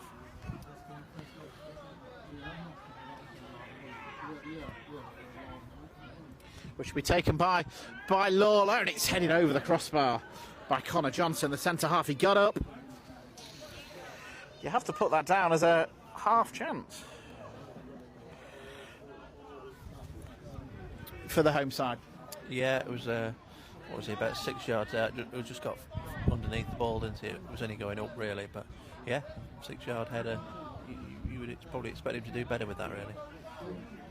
Coming up to the hour mark here on Hope and Glory. It's still 0-0 between Peterborough Sports and Boston United. So the Pilgrims look to push on towards those playoffs. Hill has it now for the Pilgrims. Edge looks to play it back to Hill, but it's intercepted, and Tom Edge does really well to win that ball back, and then feels he was clattered into, which he was, and Boston, oh no, it's given the free kick to Peterborough Sports. Yeah, I thought he might have a decision there. Want to word with Martin Woods, the captain. Yeah, referee's now calling Woods in. I presume he's just telling him to tell Edge to button it, not say too much. He's given his decision. He's not going to change his mind. You've just got to get on with it, haven't you, and face up to the defending you've got to do now on the end of this set piece. Tom Edge making his first start since Alfreton away, 9th of September. Oh dear. He's done really well for the first hour. Part of this makeshift Boston side with 4 players out who we keep saying would all, we presume, be first teamers, but it's the home side that have a free kick. Lawler plays it in, and that's a brilliant header away from Dylan Hill. The first header was won by Mark Jones, and Hill just stretched, and the referee sees a foul. I don't think it was offside. No, I think it was a foul on Leake, who'd got the initial contact. And Gregory will take the free kick, not the goal kick. Boston United fans are intrigued to see how many. Segregation in place today, so I hope we will get a number. Not made all tickets, as Craig said, it was last season. Certainly a local game for the Pilgrims, which is good, because as we all know, they have a lot of travelling today, the Boston United faithful, so it's nice to have a local one. As Cam Gregory takes this goal kick for the Pilgrims. 0-0, looking for Keaton Ward, headed away by Lawler. Woods will try and win it back for Boston in the midfield area, but the home side will bring this away with McCannon. And Ashton now, and he goes back to his Ashton Fox, sorry, I thought it was his surname for a second. Then Ashton Fox goes back to his goalkeeper, Can, for the home side, and they'll be enjoying this bit of pressure. And there's a run being made by Mayer here. Gregory thought about coming and changed his mind. Boston have got some defending to do again here. Hill looking to try and stop the cross Does at the expense of a corner. Yeah, Mayer's been the outball for Peterborough most of the night, hasn't he, out there on that left side of midfield. But United have defended well against him. Hill, Lee, Rowe have all done a pretty good job so far, and it was Dylan Hill on that occasion that does defend well again, but gives the corner away. Another chance for Peterborough to send Johnson and Fox and Can forward. All the big men are up. They got a header from the last one, so let's hope Boston can deal with this one a little bit. But here comes the corner. It's Hayden Can this time. He's a bit further out, but it's still a free unmarked header. Boston got to be careful from these corners, Craig. Yeah, they have. They're not winning the initial headers, but what they're doing is they're sticking nice and tight to the men to give themselves, to give the opponents little or no chance to get that ball on target.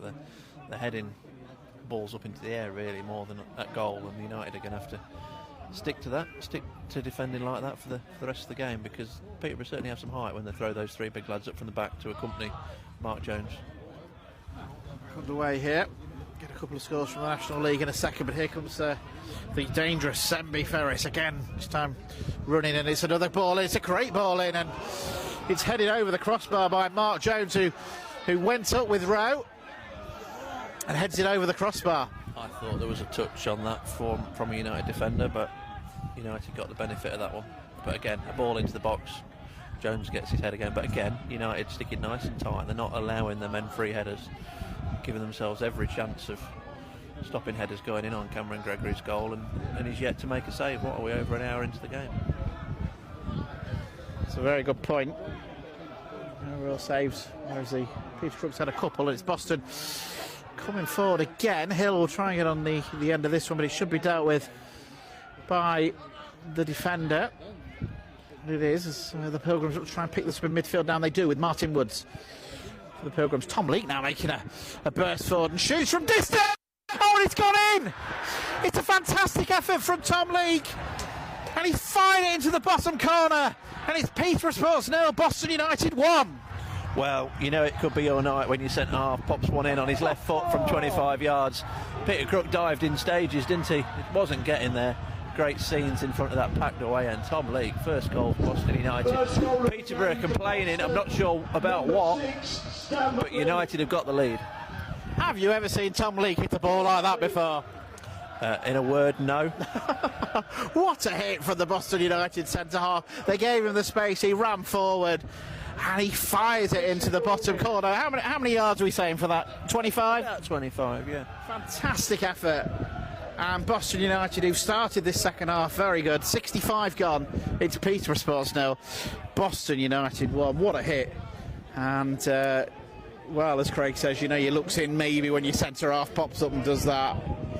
Boston United, what a goal from the Pilgrims. They only seem to be scoring good goals at the moment, don't they? Jimmy Knowles' goal at the weekend. Tom Leake with that one. And Jay Rowe, we're back underway here at Pims Park. And the Pilgrims lead 1-0, just the one away win this campaign, remember. That was at Southport in the league, that is. They won at Rushden in the FA Cup as well. Can they add another one to their name? And then we get to that stage now where we start looking at the table and this and the other. But at the moment, things are good for Boston United. There's a long ball forward from the home side. Jay Rowe's been outstanding, heads that ball away. Martin Woods now in midfield for Boston United. The skipper does well. Sefton for the Pilgrims plays it across to Edge. Edge has got to be careful there. It looks a late one. The referee not having anything on it though as Keaton Ward plays that ball forward. So I did say before that goal, has the ball gone out? No, sorry, it's still in. We'll get some scores from the National League, and we will in a second when the ball goes out of play. But what a finish that was from the Boston United centre-half. Sefton, as it gives it to Woods, back to Ethan Sefton. The way Boston have played tonight is giving the manager, so far, a few headaches for Saturday at Colville. Here's Rowe. Looks to play that ball out, he kicks it into touch. So, National League North. Latest, what's that? Bishop Stortford 1, Tamworth 1. Chorley are 4-0 up against 10-man Darlington. Any other goals? South Shields have had the third at Spennymoor at the moment. It's Curzon 2, Blythe 0. A couple of games called off tonight, by the way, at Chester and at Warrington. Because of FA Cup replays. Just let me finish, while... No, I didn't know. I didn't know I had finished. This was the last game of the 10 tonight to get a goal. Oh! Yes, I thought what you're on about there. Yeah, you mean out of the fixtures, yes. So a goal in every game in the National League North and Boston. And it was worth the wait. It was definitely worth the wait from Tom Leake. And the Boston fans are in good voice at the moment. And Woods gives it to Knowles. Knowles shoots from distance. It was swerving and it goes over the bar. Yeah, similar range, similar swerve to Saturday, but looped over this time. Didn't trouble Crook, but Curtis Ponding goal for Hereford didn't move. I think I'd love to have seen the view from behind the goal, because I think the swerve just did him on Saturday. But Boston have got the ball back here. Knowles, he couldn't quite find Mooney. Home side playing about with it at the back, and Boston are looking to capitalise. Can they add a second? Woods, the Pilgrims. Ward, Knowles, edge of the area, looking to find some space. Mooney's in the box. Mooney shoots and scores. Boston United on a second. It's their top scorer, Kelsey Mooney, with his 6th of the season. It's Peterborough 0, Boston 2. Well, United have taken charge of this pretty quickly, haven't they? Lovely bit of play around the box. Peterborough couldn't get the ball clear. And who was it? Was it Ward threaded him through? Second goal. And Mooney running on. Knowles got his goal on Saturday. Kelsey Mooney's got it today. And United have got a little bit of breathing space here at Pimms Park. And how good will that do Kelsey Mooney? Yeah, loads are good, because, as I said to Jimmy on Saturday, they work tirelessly for the football club. They're the only two recognised strikers at the moment. They're playing every minute of every game, and they're getting little reward at times. But Jimmy got his on Saturday, Kelsey's got his tonight, and yeah, absolutely brilliant. Well, 2 goals in 4 minutes sees Boston United the lead here by 2 goals to 0. We're on this run of Tuesday nights. We wanted a win, and at the moment, with 22 minutes to go, the Pilgrims are 2-0 up. Are we getting an extraordinary comeback in Lincolnshire? Grantham have pulled one back at North Ferriby. Luke Hinsley with the goal in the 59th minute. They attempted a comeback on Saturday, got back to 3-2. What will happen today? Now then, the home side have got a shot on goal here. Oh, it's a great save by Cameron Gregory. It was Dion Sembi Ferris. Who else? And Cam Gregory, who's had no saves at all, on the 69th minute. Brilliant save. I didn't see it. As your gasp was, I was thinking, oh no, not 2-1 straight away. But yeah. Did you look down? I did. Cameron Gregory, he was hit with vigour at the near post. It's a great save, and the home side have a corner. Goalkeeper chooses not to come for that one. Nicholson heads away for Boston United. Gallagher now for the home side, comes out to Lawler, who took the corner. Sefton intercepts for Boston United. Yeah, Sembi first drilled it at the near post, hit it very early, and Gregory, it's a good save at his near post. Yes, you'd expect him to save it, but at that speed, it was a good effort. Jarvis has and also Boston don't want to be conceding just after going 2-0 up. Jarvis has it now. Sembi Ferris looking to create, but it's cleared away by Woods. And Boston United, they'd love to go and get 3 or 4 here, as Keaton Ward looks to switch the play. Edge didn't realise he was the nearest to it, and it's Hayden Cann that clears it away, and he plays a 1-2 with Johnson. Cann, he's not known for his attacking prowess, but he's making a really good go of it here. It's a ball into the penalty area, and it's well dealt with by Leake. I think it was Nicholson, actually, sorry, and it's a corner to the home side. And the through ball for the Mooney goal was actually Jimmy Knowles, I thought it was Knowles, and then you said Leake, and I thought Ward, and then I thought you were absolutely spot on, but it's a good finish. It's a good finish. It's just one of the Boston fans filming the goal. Anyway, the home side have a corner. They take it short. Can they get themselves back into this game? So low ball in towards Cann, who then fouls J. Rowe. Just got in front of his man. And Boston have a free kick, which Peter Crook will take. So at the moment, Boston United aren't moving in the table. They were 9th, weren't they? They're staying just outside the playoffs. They've got they'll be level still with Curzon and Alfreton, who are both winning today. We said before the game, Alfreton were winning today. Now 1-1. Do you know who's making his debut for Rushall tonight? He'll be playing in Boston on Tuesday. Go on then. Sam McClintock. Ooh, there's a play you just know is going to come back and play well next week, don't you? Anyway, Boston United looking to add a third here as Jimmy Knowles looks to charge down Peter Crook. Sam McClintock released by Boston United. And he'll be looking to for his point. Good player. But Boston United choosing to go a different direction, and as tonight's proven, they've got a good squad. Crook has it. Goes long. Sambi Ferris flicks on McCann now. That's a foul by Leake. It's just clattered into him. I think that might be a yellow card. I do. I think he's absolutely cleaned him out at the knee. I think it's going to be a definite yellow for Tom Leake. But McCammon even running across the pitch.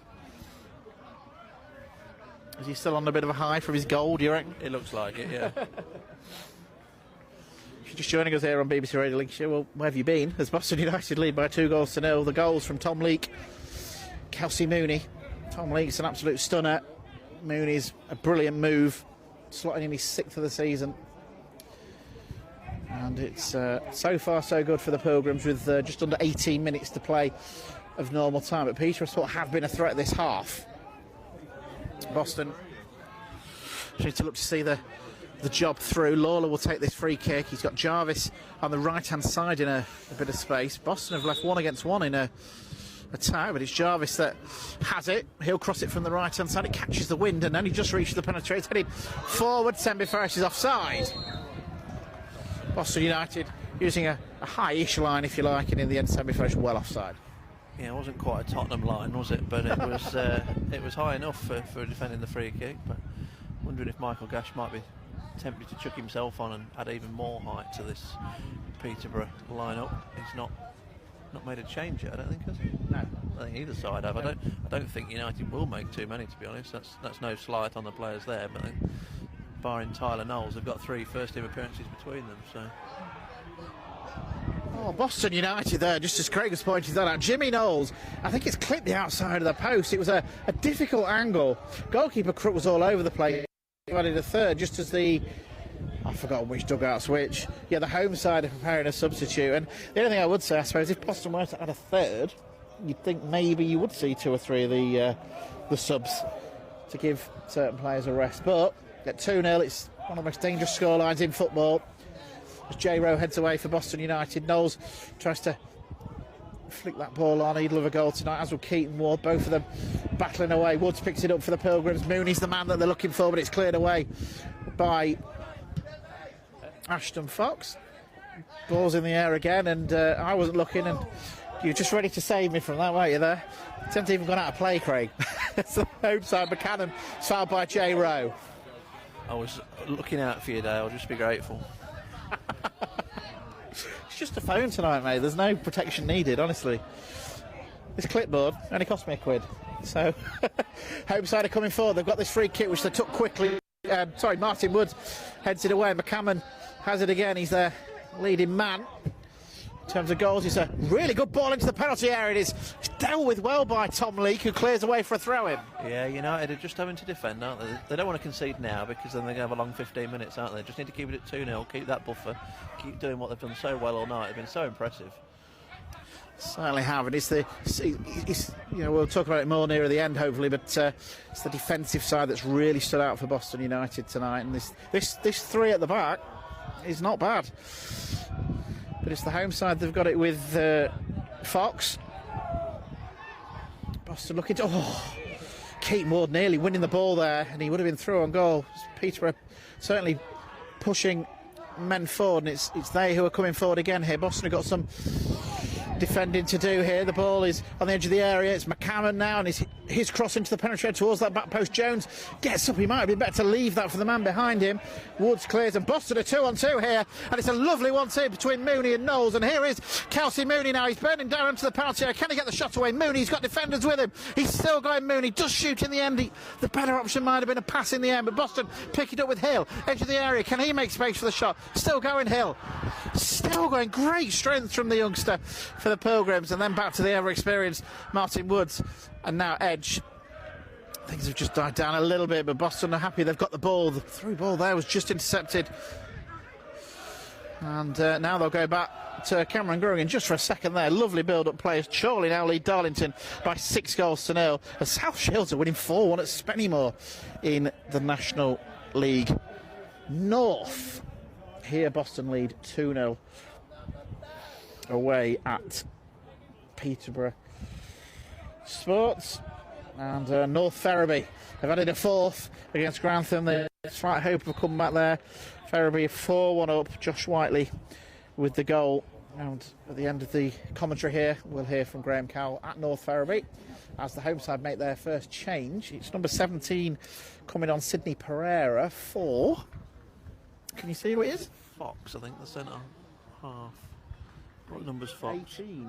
Yes, well done. Ashton Fox. Centre half, so it's looking at how Pereira has lined up. It's clearly an attacking move for the home side. It will still fancy this with 13 minutes to go. They've had a lot of the board, both sides showing attacking intent in this second half as Ian Culverhouse on the touchline waving his arms away. Can Boston record back-to-back wins? Well, they're just 13 minutes away from doing that. Ball down the line towards Mooney. And cleared away. Rowe gets up for the Pilgrims. There's the ball over the top. And look at Knowles go here. He's got on the end of this. Knowles nearly.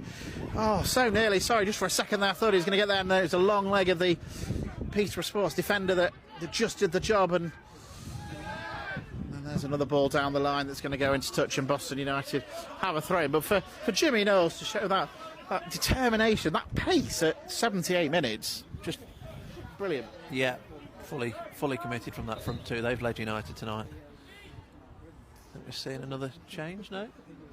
Jimmy Knowles is down.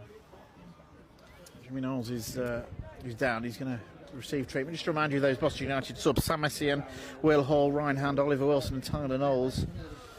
It's a very inexperienced bench, but there's players that will come on and do a job, as Dylan Hill, Keaton Ward and Kelsey Mooney go over to Ian Culverhouse, Joe Simpson. So Paul Bassett not on the bench tonight. He's not here, is he? Yeah, he is here. He's in the stands somewhere. He's suspended. He got sent off against Tamworth on the 15th of August, and the FA dealt with it yesterday. So he 3 months on, he's back, virtually 3 months to the day. A new measure this season with the touchline ban, you can't even do the warm-up, so he couldn't warm Cameron Gregory up today. So United have had to have a bit of a reshuffle, but he is here. He's sat in the stand over the far side, I believe. United are subbing here. They are, and he'll be enjoying what he can see. So it's going to be Jimmy Knowles that's going off, is it? I'd imagine it'd be Tyler Knowles, is it? Yeah, so it's Jimmy Knowles going off. It's Oliver Wilson coming on. Striker for a striker. Yeah, I'd forgotten he was there, to be honest. We were sort of saying it so inexperienced, but yeah, Wilson has been the one really that's been making appearances, hasn't he? So obvious choice. No, he didn't on Saturday, but obviously we saw him at Farsley. Jimmy Knowles, another outstanding display from him, and hopefully this is just I think it's precautionary. I think it's precautionary, yeah. Which makes perfect sense. 2-0 up, 7 minutes to go. One of your key forwards, and both he this week and Kelsey Mooney back in the goals for Boston United after Mooney scoring their second tonight. They've got a throw in with Nicholson. Wilson looking to get involved straight away. The ball bounces off him. Woods, and then Edge just plays that ball forward and it goes out into touch. And it's the home side that have a throw in, and we're into that final 10 minutes, but Boston United have got the ball. It's a really good play from Tom Edge, he gets his shot away, but it goes just wide of the post.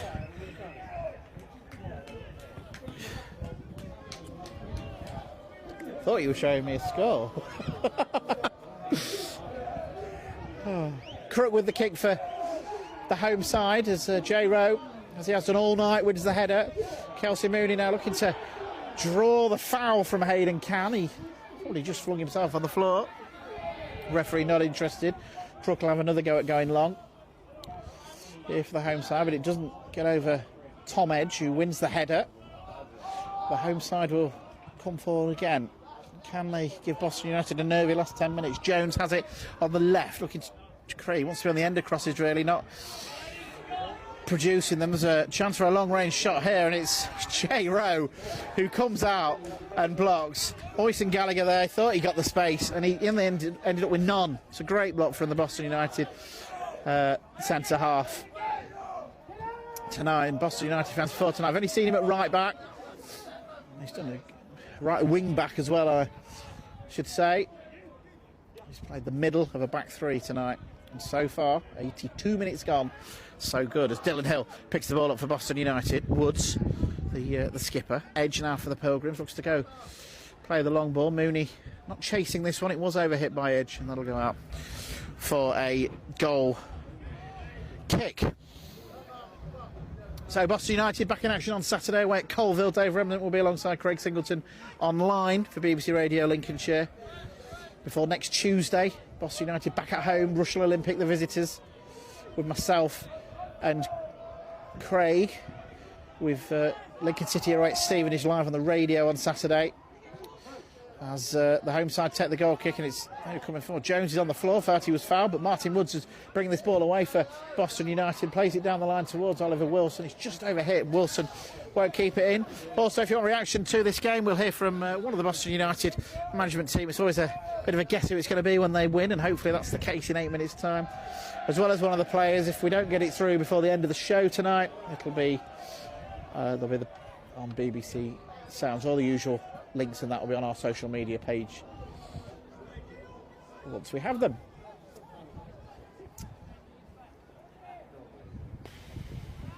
Grantham Town have scored again. They trail 4-2 now. Luke Hinsley with his second, so it's Ferriby 4, Grantham 2. Graham Cowell, our man there tonight.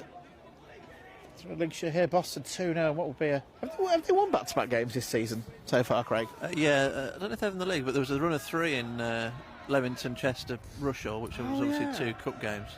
But I was making that point. Someone was making that point rather to me earlier, that it's been a little bit stop-start, and if they've won, they've not followed it up. I think they did do back-to-back in August, Southport away, and then Warrington at home. I knew you'd know. I don't categorically, but I'm just trying to piece it together. You're closer than I am, so... I know they won those 2 cup games. I couldn't remember if they'd had a league game in between. Yes, they did. Anyway, here come the home side. It's Samby Ferris who's been their star man. He's looking to switch the play out to Pereira, the substitute. Can he create something up against Ethan Sefton? Pereira, a couple of step overs, and then he's fouled by Wilson, and that'll be a free kick. I thought he bounced off him, to be honest. I thought Wilson was just too strong for him, but Sefton had done the initial job of jockeying and not letting him past, and Wilson then penalised. Wilson being on now does give United that bit of extra height from a defensive point of view from these set pieces, because this is probably as close a set piece as Peterborough have had all night. And it'll be taken by Lawler. He's just right on the edge of the penalty on the right-hand side. Just Dylan Hill, a one-man wall for Boston United, but he's going to be an out-swinger with his right foot. He's taking all the set pieces tonight, Dan Lawler. Can Peterborough get themselves back in it and make it a nervy finish for the home side? There's the kick, and it fades everybody. There was 2 or 3 of the big men jumped, and none of them connected, and Boston United deal with it. This tight marking from the Pilgrims is working well at the moment. Crook goes long for the home side. Nicholson gets up for Boston United. Can they deal with this one? It's away again by Nicholson. Keaton Ward will try and get it, but it's Tom Edge who overtook him and plays that ball over the top, looking for the run of Kelsey Mooney. Crook has to come out and sweep a keeper, and he does. And the ball just stays in. Hayden Can has it. And the home side going to come forward again, and it's Hayden Can being encouraged to come forward. He plays the ball to, it's Mayer now on the right hand side. He's been that outlet most of the game. Boston do well to win the ball back through Tom Leake, who I get a feeling we might be talking to after the game, scoring an absolute cracking goal in the 64th minute. 4 minutes later, Mooney made it 2, and that's what the score is at the moment. We did the pre-match with Rob yesterday. It must have been a good luck charm. Must have been a good choice from yours truly, but yeah, 4 minutes to go. United you pick within the pre-match players, do you? I do. Oh. Sure he won't mind being interviewed again, will he?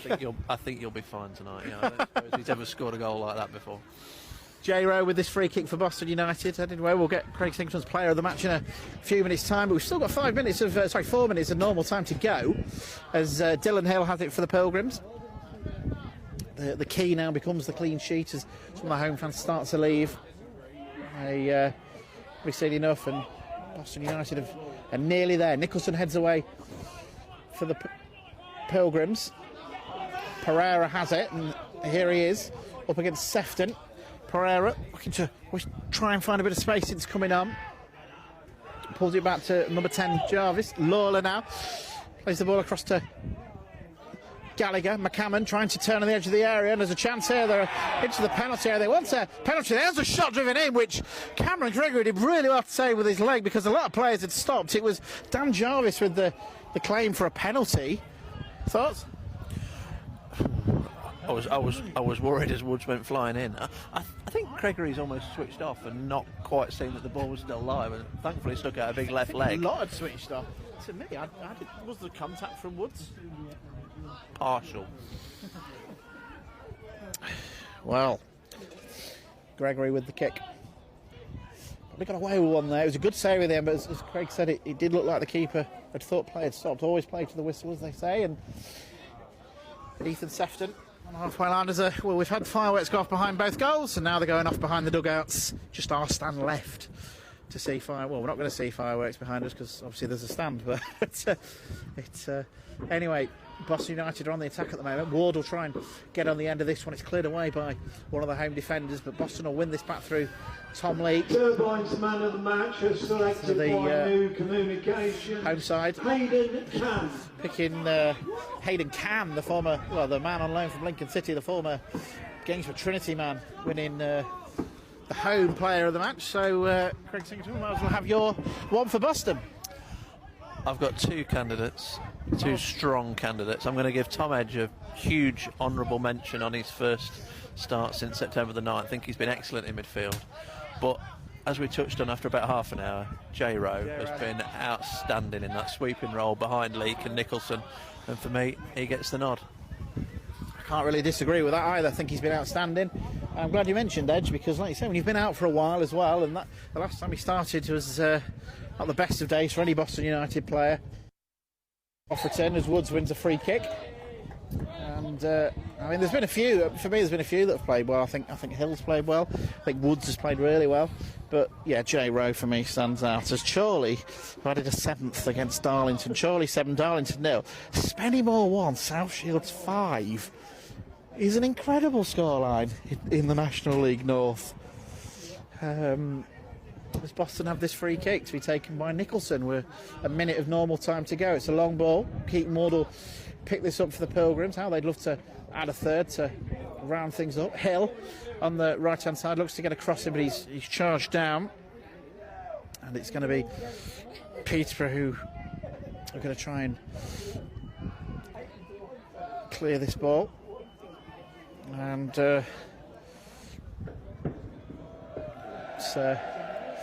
correction on the score update, by the way. I got it wrong. I said it was Luke Hinsley. I'm wrong. It was Chris Sacked. I think I've said that right.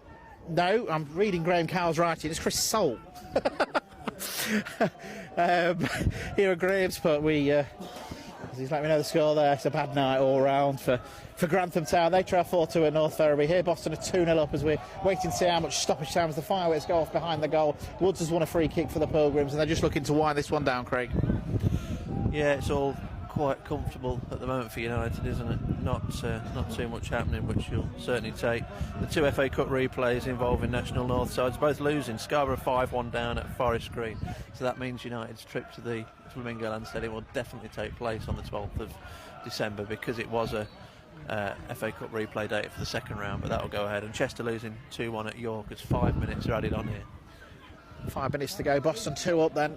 So we just wait to see the game out as Ward takes this free kick towards the back post. It's in the end gone past everybody. Nicholson had gone up, but he couldn't quite get it. And it's the home side who. One thing you can say about Peterborough is they haven't stopped. They haven't given up. Sambi Ferris in particular. And it's he who brings this ball forward now with Jarvis. Pereira. We wanted Jarvis to make the overlap and run. He didn't. Woods looks to try and shield this ball out. Has the ball got enough on it? No, it hasn't. Then Woods has gone down, but it's J Rowe sweeping up and clearing away. Woods has done brilliantly to get through, because he came off after 82 minutes on Saturday. He looked like he was going to be missing for us quite some time, but he's got himself fit tonight. He's been right up there with the best United players. I would say he's the third. Such an important player for Boston, isn't he, Martin Woods, this season? He is. I do wonder if he might get a rest on Saturday with Jordan Richards back. But him and Edge have been dominating in that middle ground tonight, and that's laid the platform for United's, dare I say it, victory here tonight. Oh, brave man with 3 minutes of stoppage time to go, but here at Pims Park, Cameron Gregory's had his customary one really good save at the near post. His kick. Nicholson has to head this one away. Peterborough win it back again. They, like I say, haven't stopped, and Mark Jones has the ball. Now it's with the number 10 Jarvis. Jones again. Looks to get past the Boston man Nicholson. Nicholson fouls him, and this will be another chance. They've still got 3 minutes, the home side, to get the ball into the penalty area. Pereira choosing not to cross despite all the big men going up. McCammon now has it up against Woods. Woods lets him have a bit of space, and that's where the cross comes from. There's a Boston United player down, it's Leak, and now this is where the Pilgrims have been dangerous as Mooney brings the ball away. Ward, Mooney made a run, but Ward choosing to just keep the ball. Dylan Hill goes down the line towards Wilson, but it's just hits Wilson and goes out of play. We've got 2.5 to go here on BBC Radio Lincolnshire. Boston 2-0 up. As the ball forward is headed away by the skipper Martin Woods. Looked over by Keaton Ward. Wilson will look to chase that one, and got about 2 minutes to go, and the players that have come in tonight, it gives the manager a good selection headache, doesn't it, on Saturday? Yeah, Hill's been outstanding, Edge has been outstanding, Sefton's hardly put a foot wrong. Obviously of the 4 missing tonight, only 2 will be back, the 2 suspensions, because Martin's still away and Mills won't be fit, but Peterborough Sports are coming forward, so it's a cross into the penalty area, and then just as it looked like Jarvis was going to shoot, he falls over. But Boswick and Richards have played, well, Richards had played every game up until now. Boswick had only missed the one against Darlington through injury, so they're not bit part players that are missing tonight. They're two of your absolute first choice 11. So United have done absolutely brilliantly tonight, and they're nearly there. They're a minute and a bit away from 3 points. They have another cross to defend, and Cameron Gregory gathered in and does the customary let's fall on the floor and keep the ball. Let's waste a few seconds, as all the goalkeepers do. Like I said, there'll be reaction to this game from one of the management team, and we'll speak to Tom Leake as well following that absolutely brilliant goal that set Boston on their way on 64 minutes. Kelsey Mooney scoring 4 minutes later. It's a big away win for Boston United. We'll have a look where that leaves them in the table in a second, because we'll just get the game done with first. Keaton Ward now has it, goes for the audacious chip. He saw Crook off his line. Crook managed to get back and catch it. It's one of them that when you're 2 up with 30 seconds to go, why not? And there is Keaton Ward then run right back to the halfway line, and that just sums up Boston United's night. It's been a real good night for the Pilgrims, as McCammon now has it for the home side. Jones, and he's giving it away, and Wilson will just have a little bit of a run towards goal here, Ollie Wilson, and now he's into the penalty area. Wilson, can he get the shot away here? It's Ollie Wilson, and it's off the post. Oh, it looked like it was going in. I don't know if Crook got a touch to it or not. What a goal that would have been for the youngster. Well, great effort, Craig. Yeah, I feel sorry for him. He deserved it. Great run. I think Crook might have touched it, you know. I think it was a save. So I'll have to say it from down here. We've had the 5-minute stoppage time. Peterborough Sports have the ball. It's the Boston United fans that are blowing the whistle. Sembi Ferris has it. Can Boston just see the clean sheet through now? Sembi Ferris looking for space. What a tackle by Jay Rowe.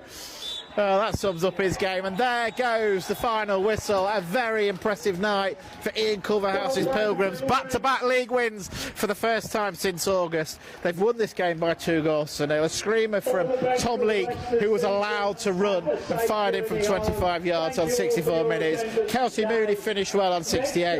And Craig Singleton, it's just been a really good professional performance from Boston United. Yeah, there haven't been too many high notes on the road so far this season, have they? But that's probably the best of the lot so far. A side that United haven't beaten yet since they've been at this level, but they're fully deserving of that tonight. In the balance at half time, United have been on top first half, and then second half they get those 2 goals to cap a really good performance. And like we said, 3 players coming into the side, all doing well. Edge, excellent. J-Rowe, brilliant. Brilliant night for the Pilgrims. And it's the second away game in 3. They've gone for that 3 at the back, and it's something surely the manager's going to think about more often, isn't it? 2 clean sheets. Yeah, you would have thought so. They shut out a good Spennymoor side with a lot of attacking threat with Taylor and Harris. And tonight, I think Gregory's had 1 save, hasn't he? So absolutely brilliant from Ian Culverhouse's side this evening. Well, there you go, Craig. I'll be back with Dave on Saturday. But as we hand back to John, it's finished here. Peterborough Sports 0, Boston United 2. Wow, great result. Thank you to Dale and to Craig. Let's cross straight away over to Graham Cowell, who has got the result from North Ferriby versus Grantham.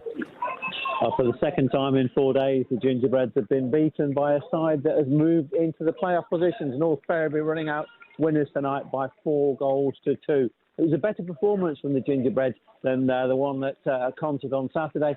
They actually matched their opponents for the first 10-15 minutes without really threatening too much. North Ferriby passed the ball about nicely, played and kept possession, whereas the Gingerbreads were playing a long ball almost from moment one and giving possession up relatively quickly. And when Ferriby started getting and making the most of those opportunities that they were creating, they scored 3 goals in 10 minutes in the first half, with Josh Dennett getting 2 and Tom Corner getting a goal, the opening goal, as the Gingerbreads defence hesitated once or twice. Grantham began to strike back, though, in the second half, as they had done at Concert on Saturday. Luke Hinsley getting the first goal for the Gingerbreads on 59 minutes when he volleyed home from a Harry Lovick free kick, came into the box, and it was a good finish from Hinsley. But that didn't last for too long, as Ferriby once again opened up the Grantham defence just 7 minutes later, and Josh Whiteley, when Grantham hesitated once more inside their penalty area, he capitalised, and that was 4-1. A consolation goal towards the end when Chris Salt fired in at the far post, gave the scoreline a bit more respectable view, but it puts Grantham needing 3 points from a foot-of-the-table battle on Saturday against Winterton Rangers. Tonight, it was North Ferriby 4, Grantham Town 2. You have to play some loud music on the way home, I guess, Graham. That journey will be extra long, won't it? It certainly will. I mean, over the last few years, Michael would say Grantham have got used to that kind of a journey. But, yeah, there are shoots there for Grantham. They looked better tonight. North Ferriby are a very good side and will be there at the top of the table come the end of the season. Whether the Gingerbreads can get enough points to stay out of the bottom 2, it's going to be certainly an interesting last 2/3 of the season for Grantham. Sure. Well, listen, safe journey home, Graham. Thank you. Thank you.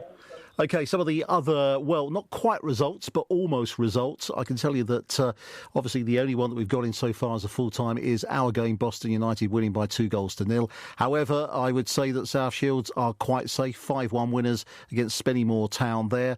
Some other surprises, not quite at the end of the game yet, but Kings Lynn Town are leading Scunthorpe United, surprisingly, by 2-1. Darlington have been beaten. In fact, Chorley have just scored an 8th goal. They're into added time there. It's Chorley 8, Darlington 0 currently, and Hereford 3, Banbury United 1 is another almost full-time. Apart from that, Southport 1, Farsley 1, and we've got Curzon Ashton 3, Blythe Spartans 0.